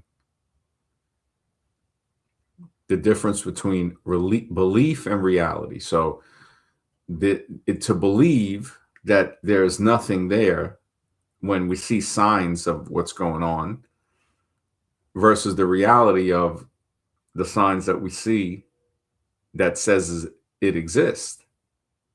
So the signs that we see, the pesticides sprayed on the food, the experiments done with the Doberman pinchers, these are signs on whether to change your belief or not. Brother Ali, good to see you, brother. Always a pleasure, bro. Yeah, man, this belief, what is the difference between belief and reality? And basically, that difference is whether or not you're living your real life, is to say, do you, and even if you just believe something and it's not reality, if you live what you believe, then you're living in accordance to what you believe, to your thoughts. But if you don't, if you believe one thing and live a certain other way, then that's living a lie. And that's where it becomes problematic. That's where a person loses themselves. They realize, people might say, well, look at some people as untrustworthy. Well, how could you trust a person that lies to themselves? And if the person that you're telling that to is a person that lies to themselves, talking about why another person who lies to themselves cannot be trusted, but doesn't realize it's because that person lies to themselves and they themselves are in denial that they lie to themselves, and you're sitting here listening to them, you have to realize there's not much you can say. Basically, it comes to a point where it's like disengaging from the conversation is probably the smartest thing to do. Is to say, look, this is not going to produce anything that is productive. The only thing at risk is me being zombified by this person or getting drained, or like they'll eat the thoughts out of your head. Now you walk around kind of devoid until you can start thinking again and create more thoughts in your head. That's what zombies do. They seek to eat the thoughts out of your head until you can't think no more. And we see this. We see this with, look at the politic thing. Look at anything like that and say, if I just start agreeing with this person, would they shut up? Most likely they will. Sometimes they'll get all happy. They'll get a euphoric feeling like, oh, wow, they got another zombie. They found, somebody in their tribe. Somebody agrees with them. That's where I might say ignorance is bliss, saying has some truth to it. Because if ignorance really was bliss, then why aren't there more happy people in the world? The majority are ignorant. Well, they should be happy. It only a bliss to a point until you can't ignore it anymore. Then when you can't ignore it anymore, then you really see that ignorance is not really bliss.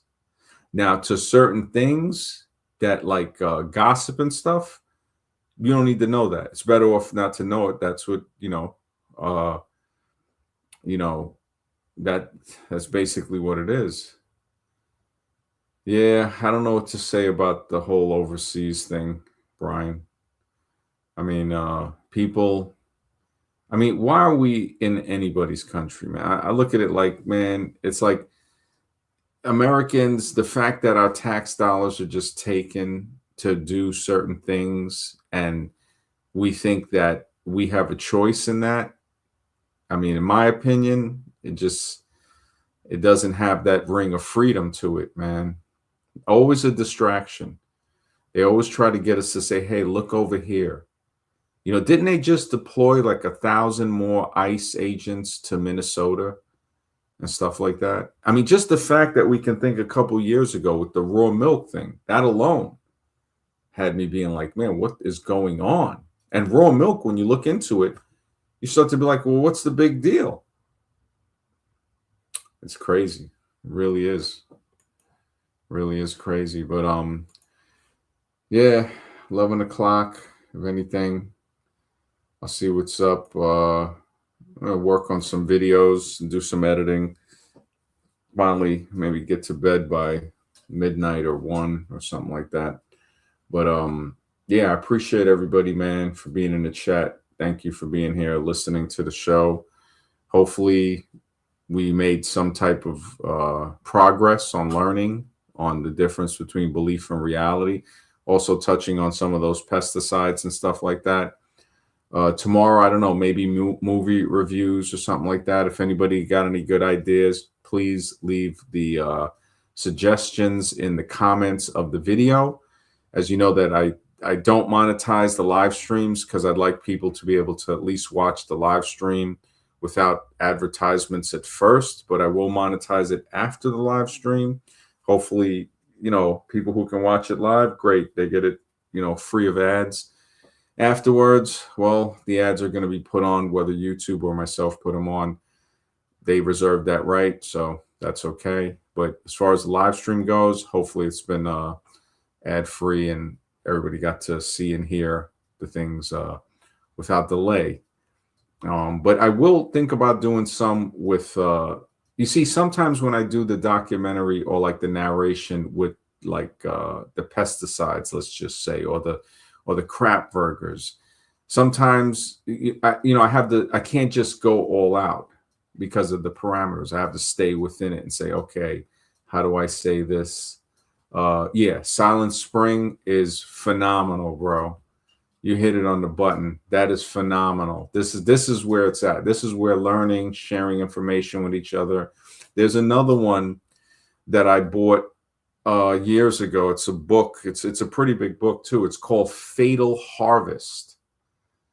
Wow, and that was your pesticide revelation. Wow, man. If you check out Fatal Harvest, if it's still available, I had bought it when Borders Bookstore was still a bookstore.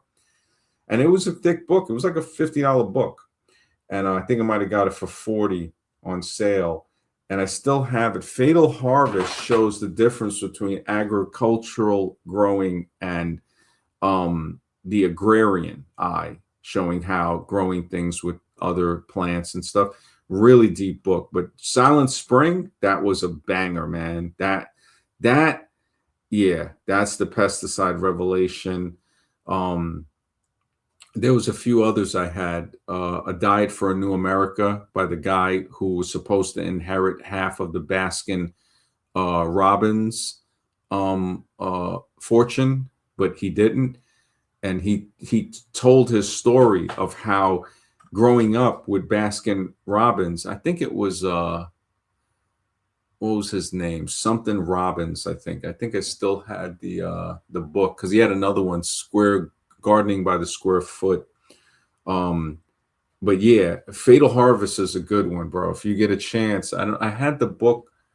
I think I got it in the other room, but yeah, that one is really good. There's so many. There's just so many, man. EC, good to see you, man. He says, have you seen that Professor Jiang that has become popular predicting?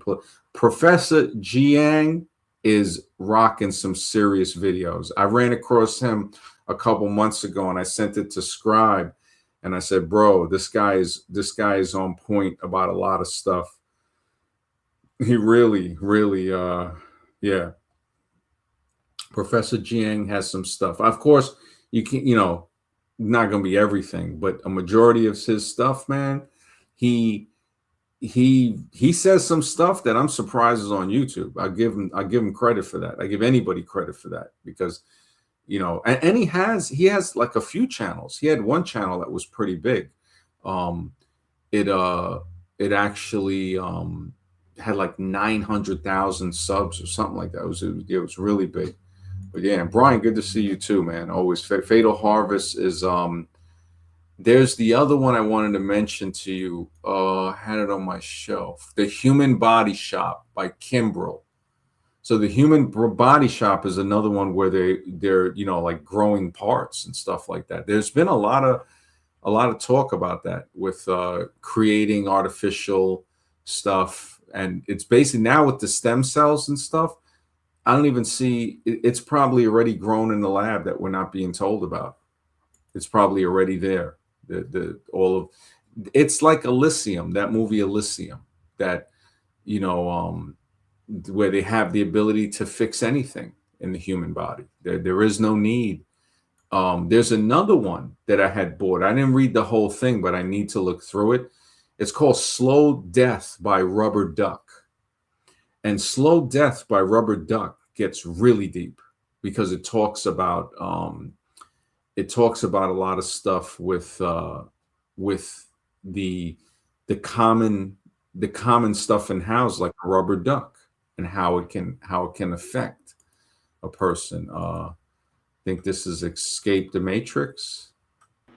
Max, salute, salute, brother. Salute, man. How's everything going with you? Hey, doing good, man. Just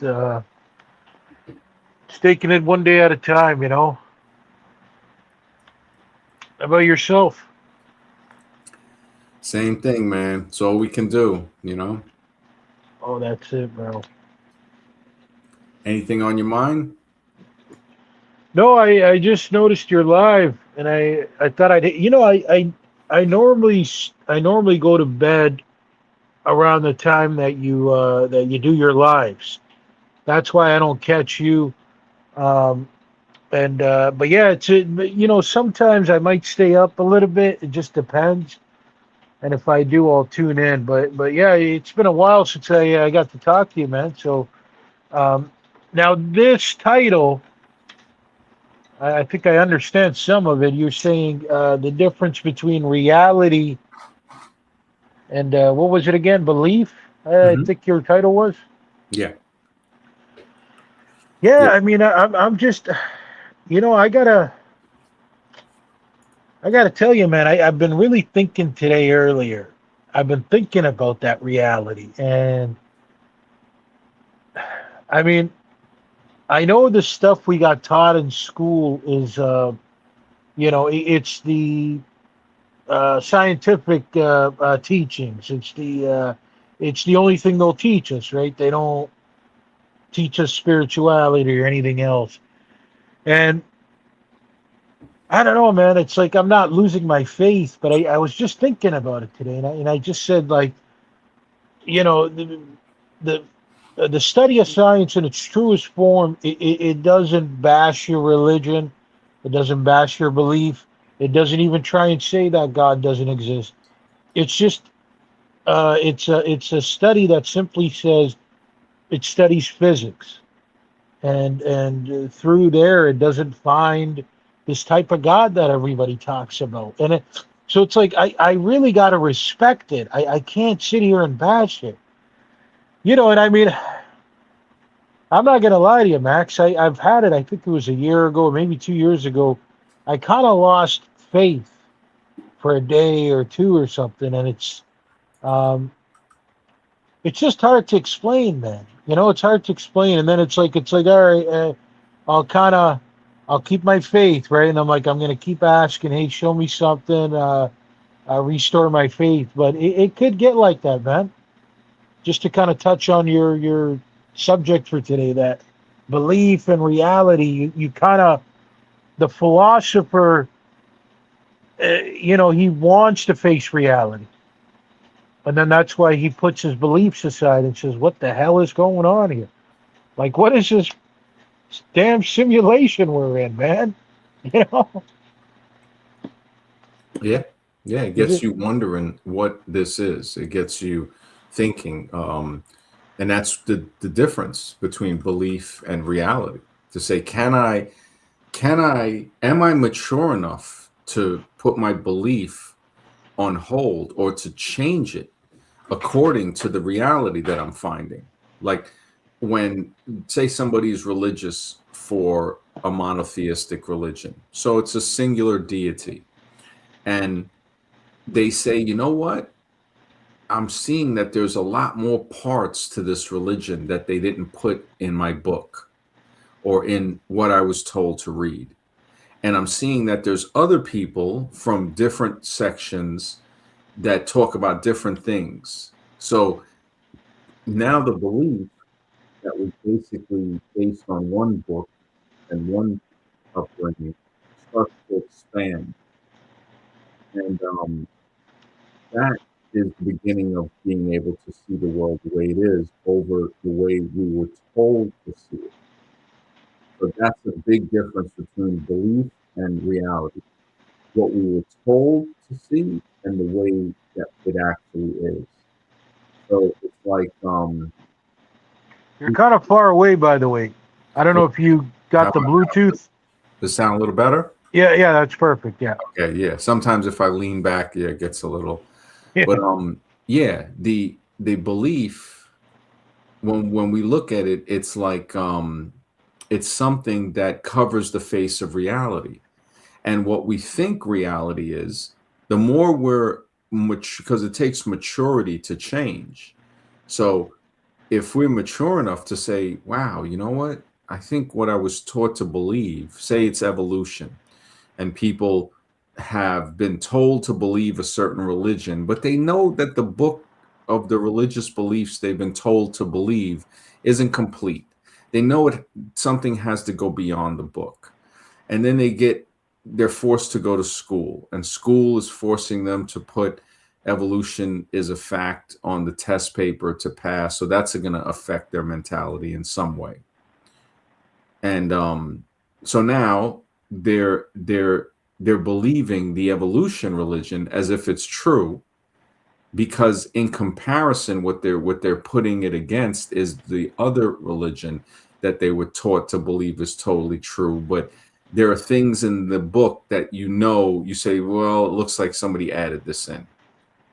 And the fact that some religious people can't say, well, you know what, you're right, some of this book has been alterated, it's been adulterated, like there's man had to adulterate it. The problem is then people will say, well, then the whole thing is fake, which that doesn't make sense. Now a person is jumping to conclusions saying, no, there could be some truths mixed in here, which we do see.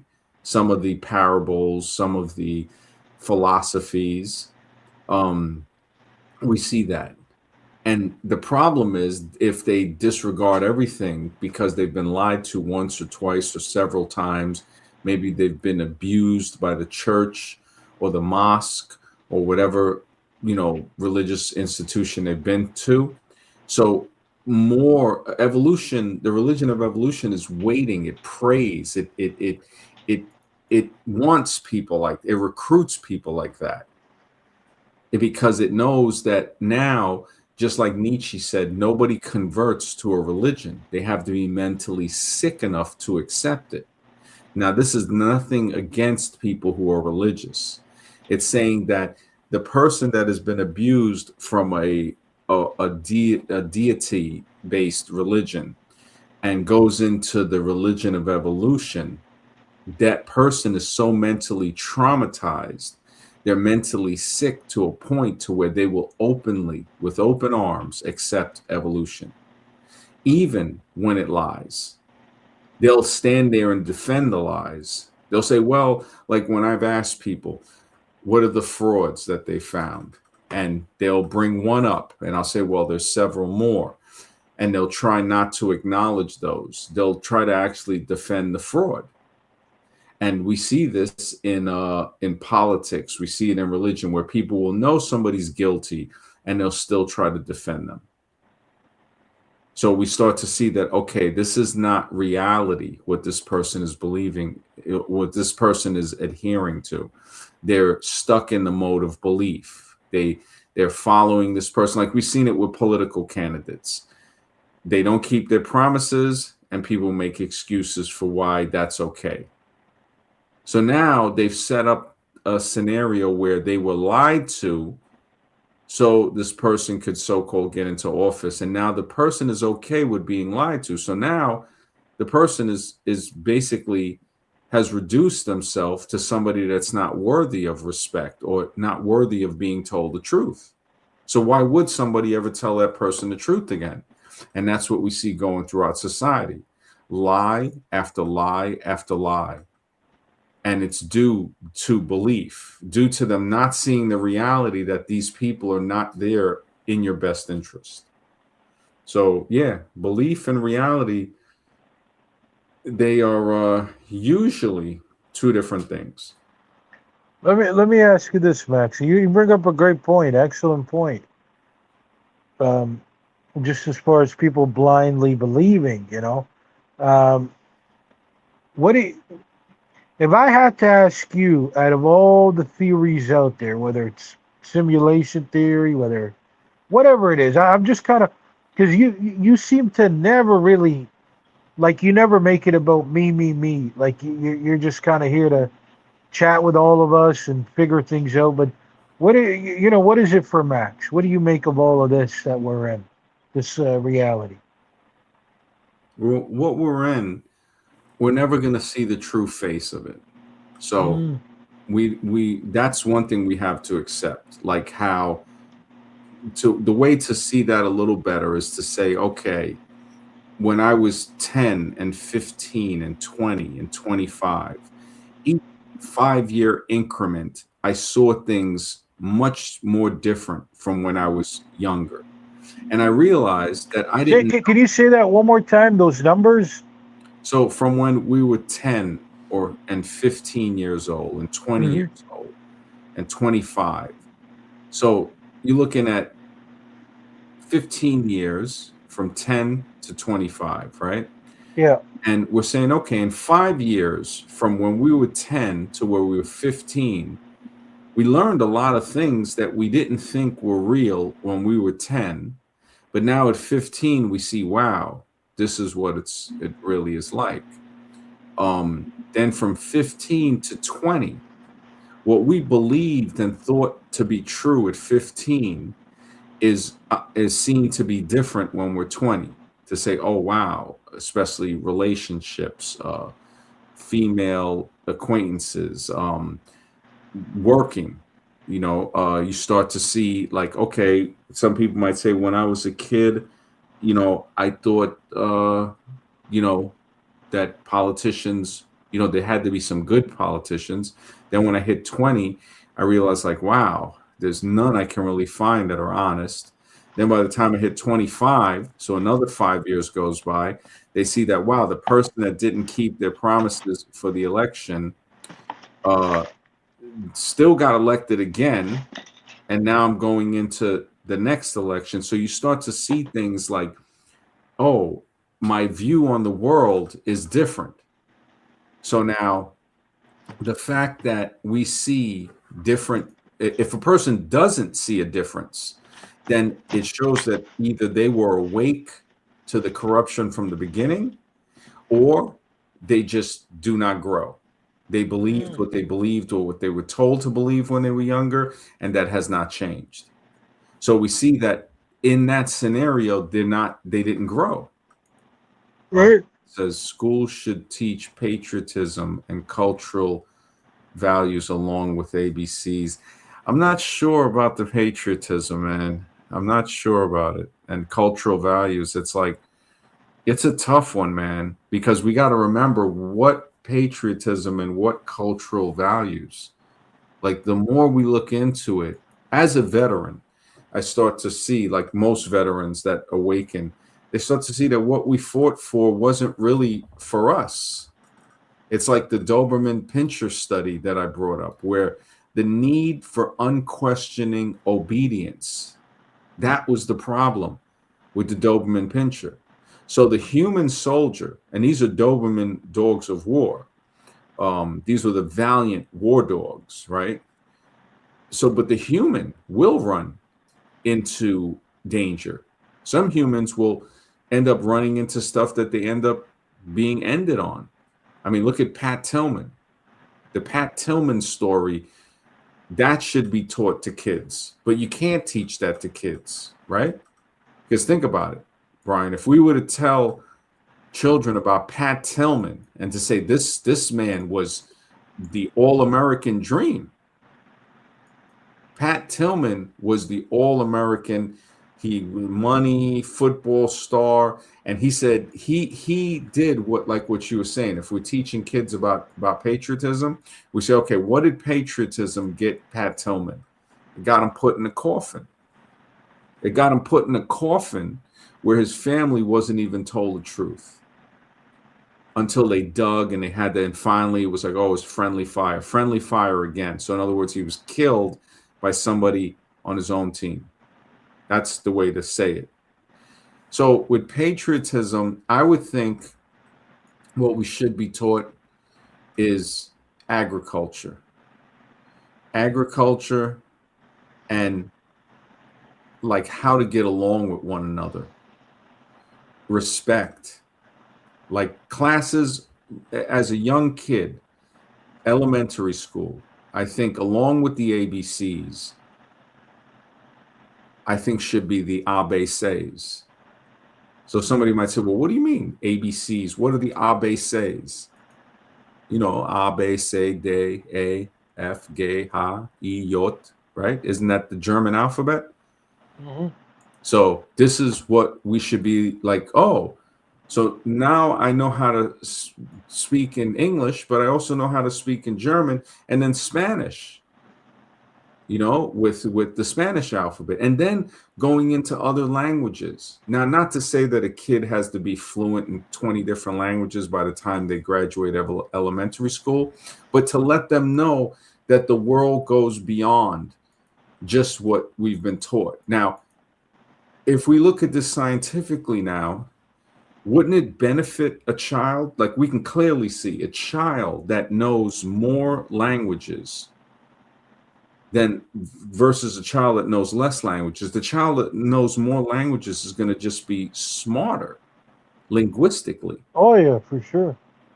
And it also is going to make them more understanding of different people. So they're not going to be as quick to say, let's just say if they were in a position to send people to war, they're not going to be as quick as to send the person to war. They're going, wait. There's a little bit of a mistranslation here. I speak the other language. And when they say this word, I think you're mistranslating it. You know, and so learning languages, also learning about food, growing food, stuff like that, as apart from, and I hear what you're saying with the patriotism, cultural values, but as we start to see, it brings us together to say, look, United States, regardless of what we've been told, we're Britain, we're the UK, we're the stepchild of the UK that thinks we're free. We think we won the Revolutionary War. How do you tell people in a scholastic system that that's not true, most likely? I'm not saying it as a fact. I'm saying if we add up all the pieces, does it really seem real? Same thing with World War II.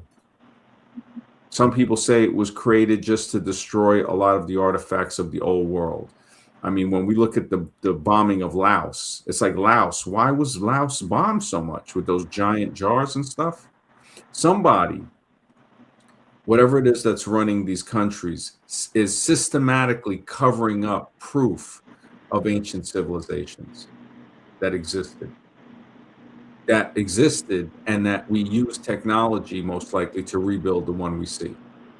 Or somebody or some group used humans to rebuild it.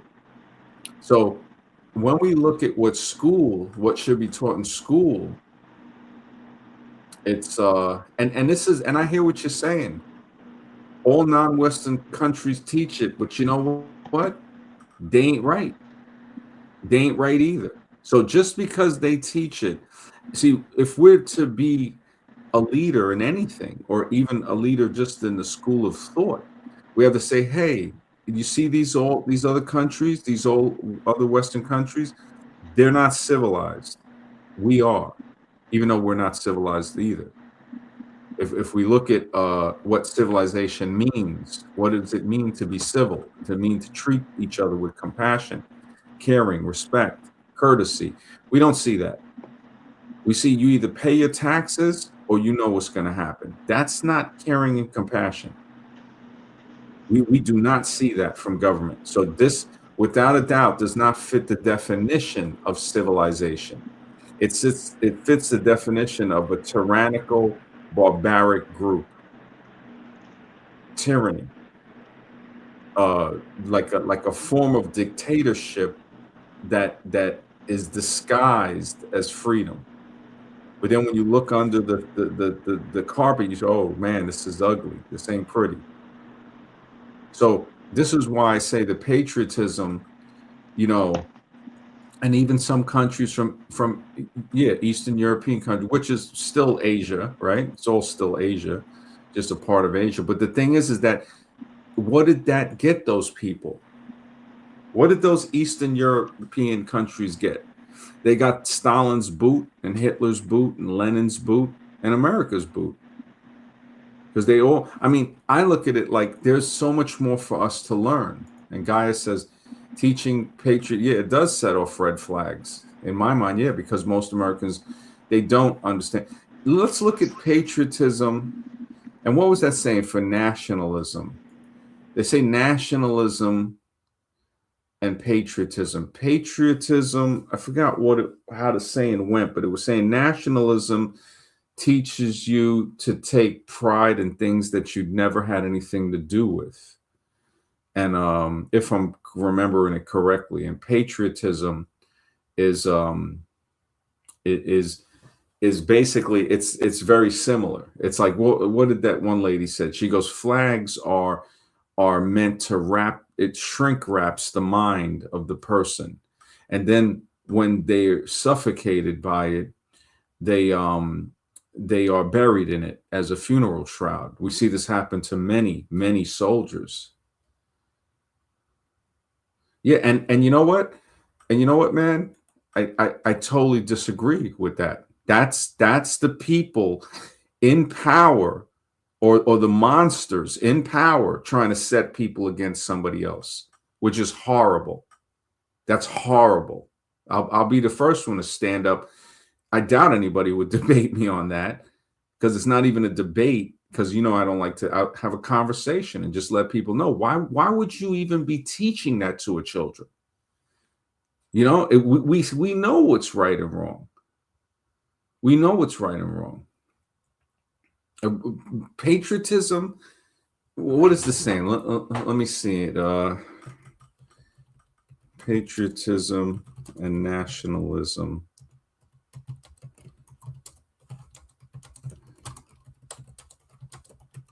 Let me see if I can get this saying. That's a good thing about Google. Extreme nationalism fosters hostility towards foreigners or outsiders, not personal experience, promoting pride in unearned achievements and division over unity, distinct from healthy love for one's country. Exactly. So it shows it's a very fine line. It's a very fine line. And I understand where you're coming from, Brian, because it's like you had left a comment a while ago about that. Like, it can drive somebody crazy. And I hearted it to let you know, like, look, bro, it can drive a person crazy.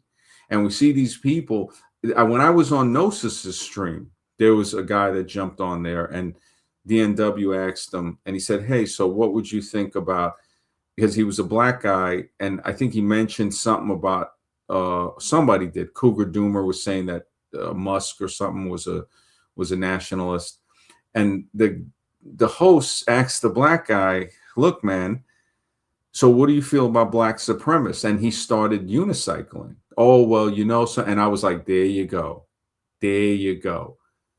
You see it. So they can call out something on one side, no matter who it is, black, white, whatever. They can call it out on one side, but they can't call it out on the other side, on their own side, usually. Yeah, and nationalism, guy, you're so right. It's like, it's an infantile disease. Yeah, it really, racism is another one that eats the mind away when you start to realize, well, okay, yeah, we're different, but it's like, hey, some of the people say it's like looks go beyond what they would say race is. What do they say? Chad is his own race. Chad, Tyrone, Chad Roan, all of those guys, they're in their own categories. Women don't care. They don't care mixed, black, white, whatever. They're going for genetics. And that's something that a lot of people have a hard time accepting, that a woman will be the one that knows which man to really breed with. If she has good genes too, to say, okay, it's how rats or certain rodents can detect deficiencies in certain genes and not mate with that person. Why wouldn't humans have that? Why wouldn't female humans have that? And I think the mind and I was talking about this on another stream, and it was like, you think about it, it's like yeah, if you know, you're looking at what your child is going to be like. If you had to carry that child, you're not just going to want to have a kid from somebody because he's a nice person or something. She's looking for what is this kid, what is going to benefit this kid as far as being a strong person in society, you know, somebody that can survive. So they're going to look at the father and think that some of those attributes might go down into the kid. So we have that there with that transcends any notion of race, because it doesn't matter. What matters is genetics, you know, height, uh, visual acuity, bone structure. These things surpass color. And I'm like, schooling is the problem, I think. Schooling is a serious problem. And this is, yeah, Brian, man, Brazilians, Japanese, Kenyans, they're taught to be proud, never once asking themselves why pride is considered the worst sin. Because we already see what Japanese is. Japanese is Robot City. They're the other country that based their school system on the Prussian school system, the fallen state of Prussia, the US, and Japan. What does Japan have? I think at one time they had the highest end rate for high school kids. So for a country that teaches, why don't Japan, and now this is what shuts down the whole Japan thing on this. Why don't somebody say, hey, why don't they teach them to be proud that they have the highest teenage end rate? Teach them to be proud of that. It pulls the carpet out of under all their patriotism and proudism and crap. Let me just look it up.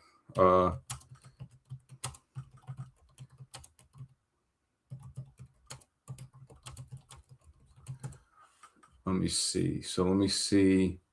It has declined, they said, in the recent years, but the rate, the end rate for children and teenagers has hit record highs, the leading cause of death in Japan, right? So they say that there's a test that they have to take, that it puts a lot of pressures on them. So they're saying record numbers in academic year 2024 for Japan now. 529 elementary, middle, and high school students ended themselves. This is what I would say when Jermaine says this stuff, and Brazil too. I would say, yeah, Brazil, with the amount of crime that goes on in Brazil, and Kenya, and the stuff that goes on in there, it's like, instead of being proud of themselves, and this is not, Japan does have their water systems, whatever, but why don't the other countries work on stuff like that? You see, whatever's teaching these schools is teaching them to be idiots. Pride is the beginning of the road of stupidity, man. I mean, I understand, I'm not religious, but I'll tell you one thing. The cardinal sins, those 7 deadly, is true. Why is pride the worst? Because you have to be a full-blown idiot to believe in that. You have to be a zombie. What are Brazilians? What is a Brazilian? You know, doesn't that come from the Irish legend of the High Brazil that was supposedly be where the Canary Islands are? And then Portuguese, you know, went over there, and, you know, it's called Brazil. And then they sent like a bunch of Italians over there, and that's why you have like a majority, like a large group of Italians, especially after World War II. I've been to South America. I've been to the border of southern Brazil. I've seen very friendly people, but that's another thing. People need to travel.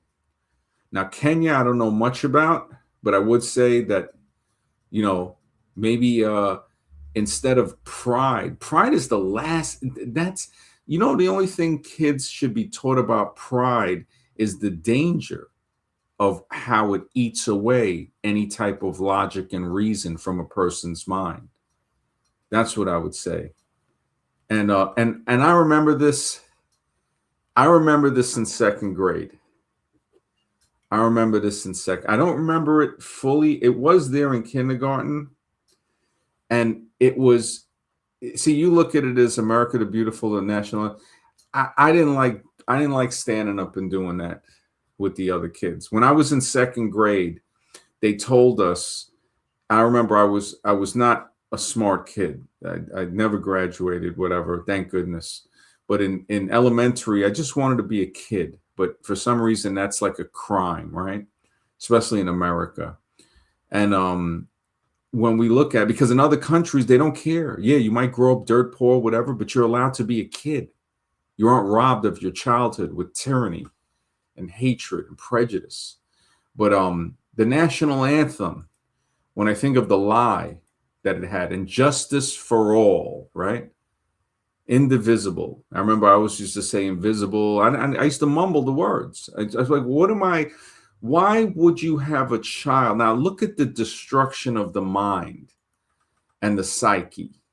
Having a child cover his heart with his hand and pledge allegiance to an inanimate object, a flag, like Aaron Daddy Roy said, is used to shrink wrap the mind, and then it's used as a funeral shroud. I should know because I've buried enough soldiers. I remember the triangular teaching you how to fold a flag in a triangle in the proper way, and the 21 gun salute. And then we lower the coffin in the ground. And I noticed all these guys that retired, the oldest one was 58. And I said, wow. So these guys, because I was going to get out. They're like, okay, this guy ain't re-enlisting. So they put him on funeral detail. And I just an observation. I said, wow, these guys are all young. And, I look at that, and it really, the trauma from having to say the Pledge of Allegiance, like, how about if it was not even a pledge, because that word pledge sounds very subservient, very slave-like. How about like a song where we love each other? Like, what was that, Sesame Street or something? Sing a song, make it happy, to last the whole world long. Those are happy songs. Now I don't know. I remember we used to sing one, if I had a hammer or something, I'd hammer in the morning, I hammer all day long, like Building the Country or something. That was a fun song. But the Pledge of Allegiance was not fun. It was traumatizing.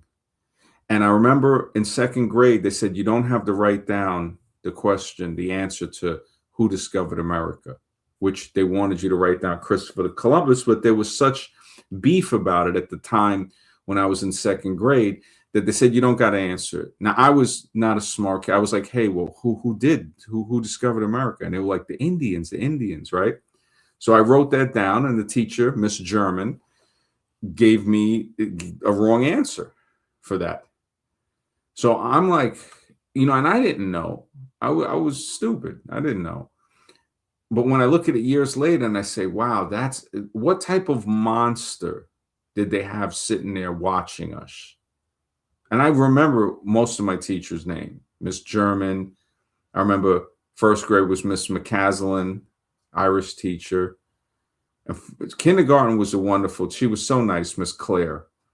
And I remember she had a Corvette, and we used to see it in the parking lot. And, I think about that, and I look back at schooling, and I say, I remember when I used to draw the map of the United States, the continental states, in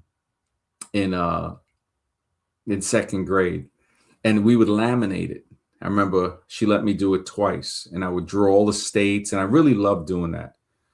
And then it went on to third and fourth grade. And I remember in fourth grade, they forced us to watch Roots.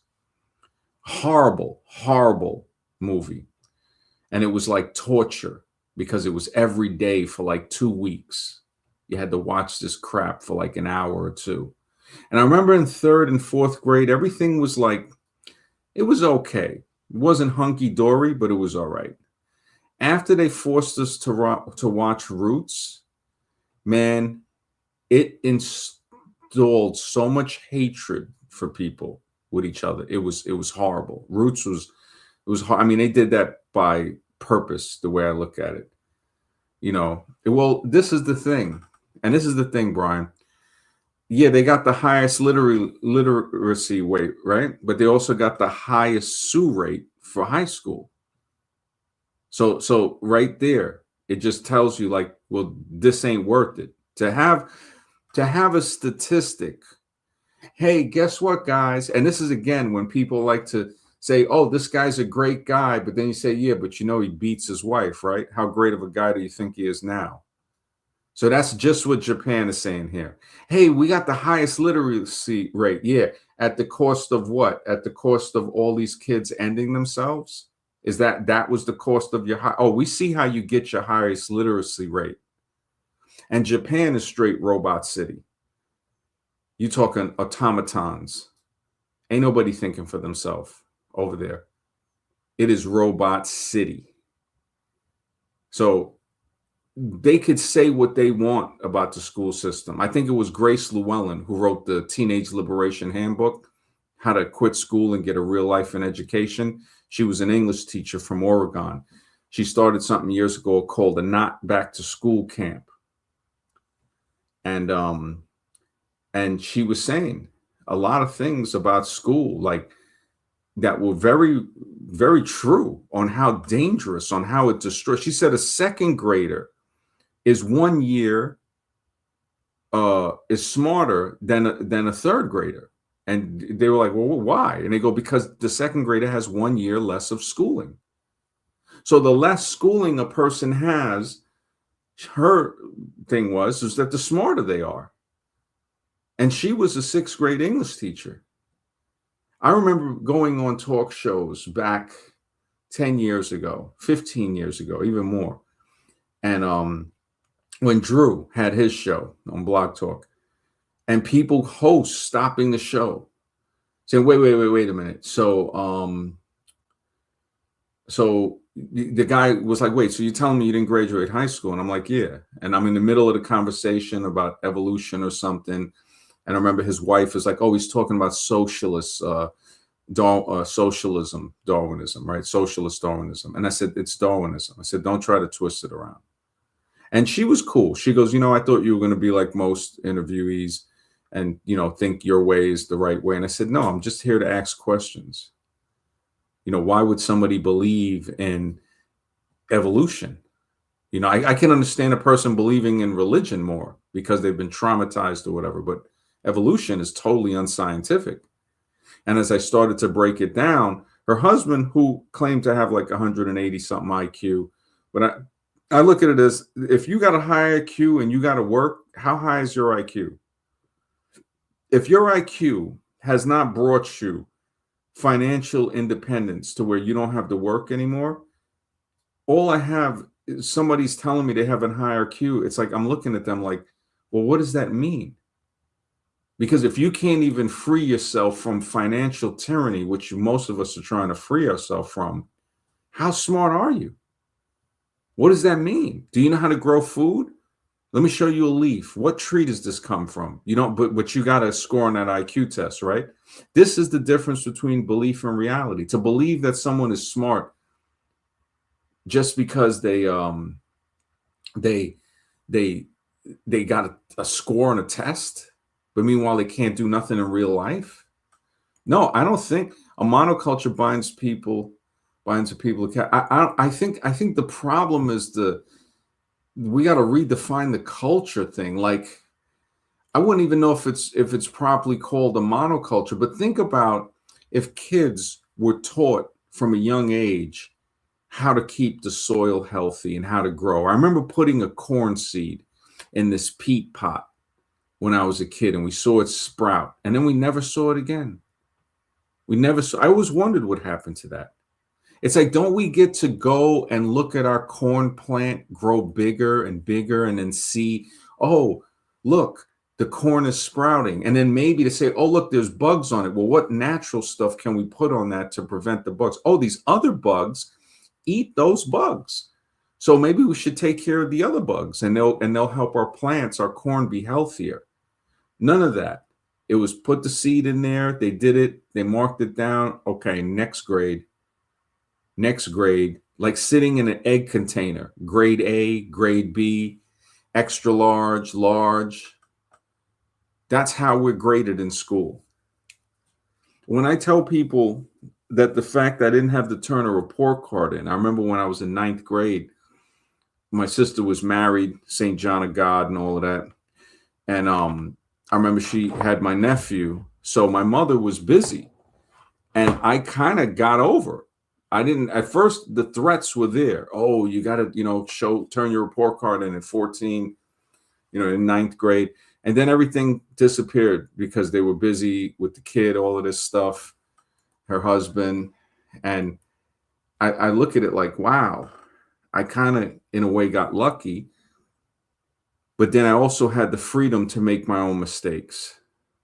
And, I was working and everything too, which a lot of kids weren't working. That's why when I look at the stuff today and, I'm like, well, I was working as a teenager. And a lot of these kids today, I mean, it's like, it's sad.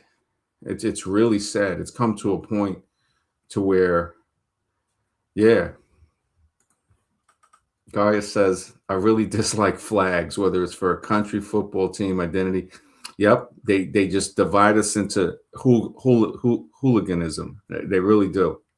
It's Aaron Daddy Roy said it best. She called, I think, Bush and Blair. She said they're water poisoners and baby killers. I mean, Aaron Daddy Roy used to let it out there. Guy says, typically, the smarter you are, the less money you make. His dad is a complete idiot, but he's a multi-millionaire. Wow. That's how screwed up cat literally makes the dumbest people. Yeah, well, I'm not sure if it's the dumbest, but he has and this is what we forget to say, is that his FI, his financial IQ, is probably very high. Because the IQ, or the FQ, the financial quotient, the amount, or financial intelligence quotient, the FIQ. Yeah. But that's crazy, man, that your dad's a multi-millionaire. Holy smokes. That is just amazing. That's like capitalism, and I'm not even sure if we could say it's totally that, but I mean, look at Pet Rock. The guy sold a rock in the 70s and made a couple of million in a few months. I mean, that is, it shows us. I mean, I don't know if, like you're saying, he's a complete idiot. Like, how is he as a person? Like, is he a good person? Like, caring, loving? Because, yeah, it's just, no, it's not about woke or liberal. No, definitely not. It's more about, there would be nothing about liberalism in a school. Not even going into high school. By the time the kids would not need to go to high school, because if they're taught properly in elementary, going into junior high, they would already be having their businesses. They would already be running their farms. They would already know part of the purpose of being here on the planet. This is why summer vacations were always there. Because when they tried to push people to push their kids to schools, people were like, look, we need our children here to help us harvest the food for the summer. So we need our children. Children worked on the farms. Remember, most of the food was in the backyard up until the 40s, even the 50s. I think Brave was talking about that. He was like a kid in the 40s. And he was saying that there were a lot of like these corner, I guess, farmers markets that popped up when he was a kid. And it's so important. The kids that's how summer vacation, that's why summer vacation exists. And it still exists because of the harvest. Now imagine because the school was put in to make the factory worker. Remember, this was to break the person, to get them work at Henry Ford. And you still had child labor back then for such an advanced country, right? America, the great, And I'm not saying that we're bad. I'm saying, yeah, we're better than a lot, but just like I said, when Japan, oh, highest literacy, yeah, and what else do you got the highest of too? You don't want to say the highest of that, right? So we have, that's how we grow to get better, is to point out our flaws and to say, I want to work on making those better. Christopher, good to see you, brother. Dig for victory. Yeah, man. The victory gardens should, every garden is a victory garden. And funny enough, they tried to do it for the World War, right? And they had people growing hemp. They had people growing cannabis, right? Because they needed it for the ropes and for all of this stuff for the World War, right? What did they do right after that? Made it illegal. So the same thing that this entity that we're supposed to be glad about with the Pledge of Allegiance and all that crap, one year tells us, all right, we're not going to look at you as a criminal if you grow this plant for us to do this. But the next year, when we criminalize it, now we'll get you in trouble for that. We'll come and we'll harass you. We'll threaten you because we said so. Which you say, wait a minute, last year you had me growing it for a victory garden. Now, this is the difference between belief and reality. They believed that the government was on their side, and then reality hit them the next year when they saw, no, they never were. They never were. What? And think about how stupid a person has to be. So the boomers, and I guess Brave could speak to this because this was his family that, was raising him, saying, wait a minute. So everything was, the government was saying, look, you can grow this when we tell you to grow it. I mean, how evil is that? How evil is that? And then this is the thing. It's like a child that's been beaten and abused by their father. And they still say, but dad's okay. No, dad's not okay. He's not okay. He needs to start acting like a man. And if not, then we just got to grow up quick and make sure that we don't become the monster that he was. And that's us as people, as citizens, a community, saying dad is the country, and we don't want to be like dad. We're better than that. But something keeps brainwashing people into, oh, hey, well, he's your dad. You guys come from there. You were born there. You were born into being an American. So how much more does that make it stick? And then look at the buffoon they have in office trying to talk about deporting people that were born here. And remember, again, all of his kids come from immigrants. So look at, again, the stupidity of your average American that would support something like that. You have a guy in office who every one of his wives is an immigrant and all of his kids. None of his kids are fully American, but they have nothing to say about that. This is the stupidity of American nationalism.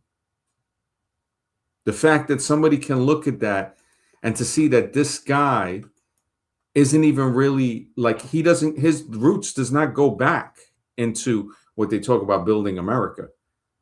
But because they see somebody that looks like them, a commonality, oh, he looks close to you. Just the way people saw it with Kamala. I couldn't even believe that. I was like, you got to be kidding me. And who'd she want to run with? Tim Walz? You seen what that guy just did with Minnesota, right? It's just constant crookery.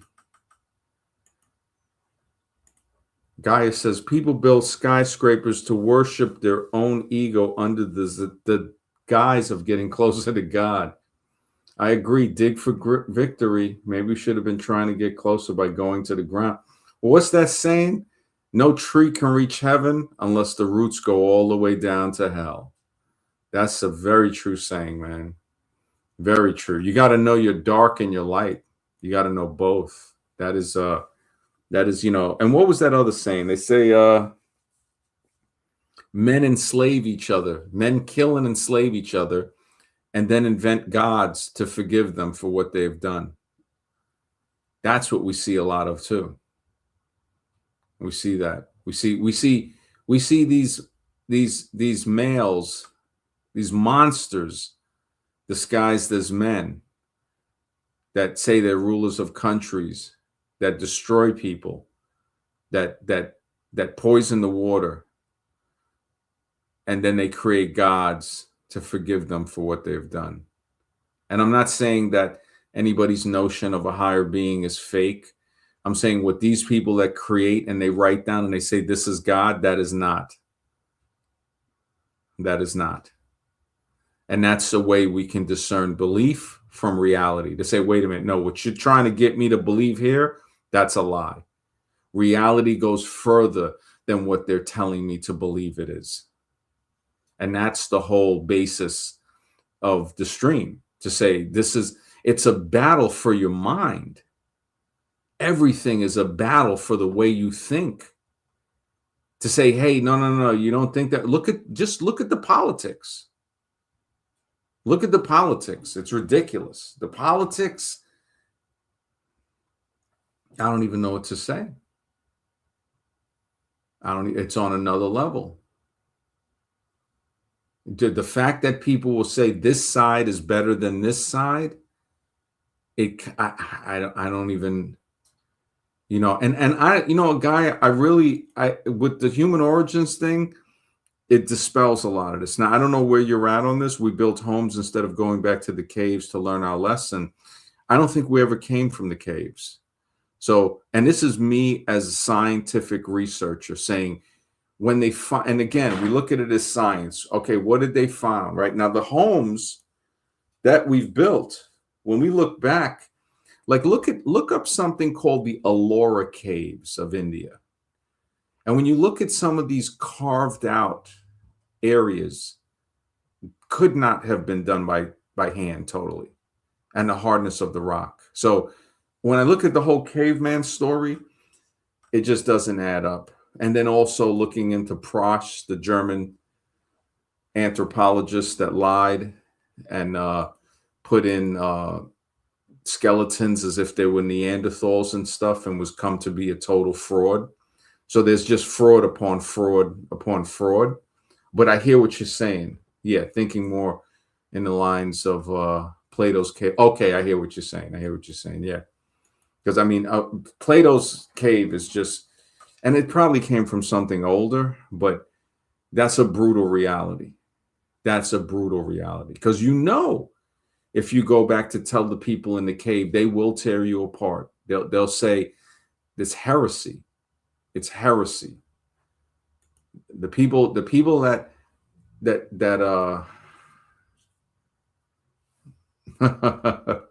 I don't know if you're serious with this, man, for partying. I mean, I didn't know. In 9th grade, I had to go to summer school to get to 10th. And then eventually after that, I said, I ain't going.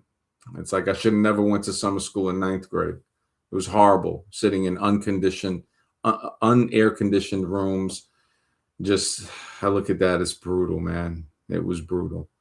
It wasn't, the fact when you look at, because I never knew until I looked it up about the summer vacation and saying, oh, so people actually, people resisted modern schooling. If you look at the beginning of it, in the turn of the 20th century, 18th to 19th, people resisted it.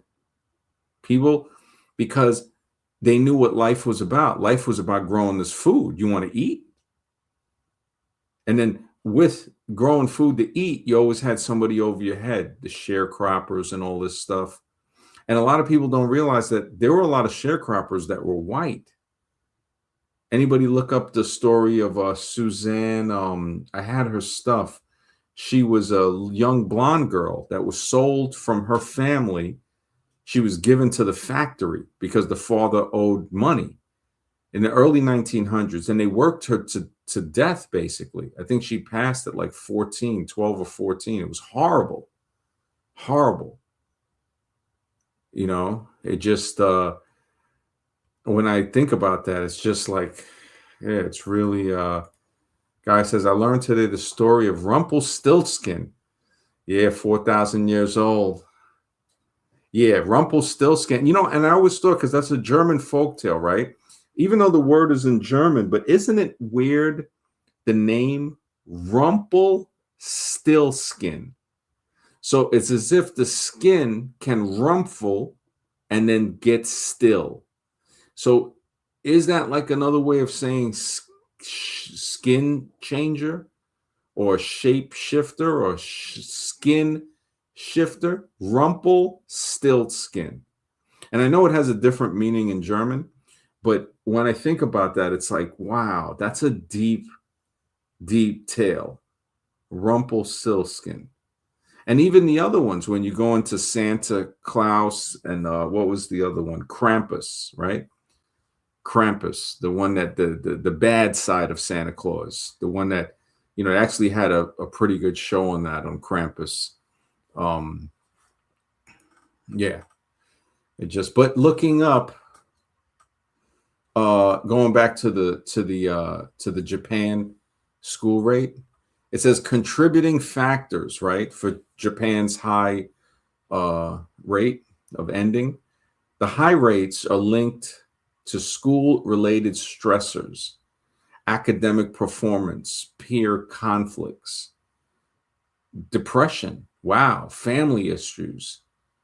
That is really, and I heard they would say that you take a test. There's a test that will determine where you're going to be, like what part of society for the rest of your life. And kids that would take this test that didn't do well couldn't take, you know, it was so horrible because it wasn't telling them the truth of, hey, okay, this test is not really determining where you're going to be. Your discipline, your consistency, your ideas, your outlook, your attitude, those are things that are going to determine that. And also, there is that unforeseen factor called luck. Stuff happens. I don't know how, but sometimes people meet each other and they're like, there's no way this is a coincidence. There's no such thing as a coincidence. Yeah, and this is another thing too. What if he was like a short person that could disguise himself? Stilt skin or tall skin. So is tall skin, or could it be still without the TS? Maybe like still. Yeah, a lot has to be looked at. And what I would say would be looked up for Rumpelstiltskin is where the story might have came from. I know Azroom probably got like an Indian countertale, Hinduism or something like that for it. Yeah, something something for that. So it's saying here, yeah, the death, yeah, the whole Japan thing ain't looking too pretty. Yeah, it definitely. And you know what? The USA is up there. Holy smokes. Yeah, a lot of these, and that's the thing. Statistics are one thing, but then we also got to look up the other things too. And we just, you know, again, pieces of the puzzle that when we put them together, we get a better view of the broad picture. We say, oh, I didn't know. What could this piece be? Oh, okay, now I'm seeing more of the picture. But yeah, it's a little late here. I gotta thank everybody in the chat, man. Thank you, thank everyone for being there and asking such great questions. Very, and Exit the Matrix who came on. I appreciate him coming on. But yeah, I was gonna say tomorrow night, but it's tonight basically, Tuesday night. And I'll see what the subject is. Talk to you guys soon. You guys take care. Have a good night.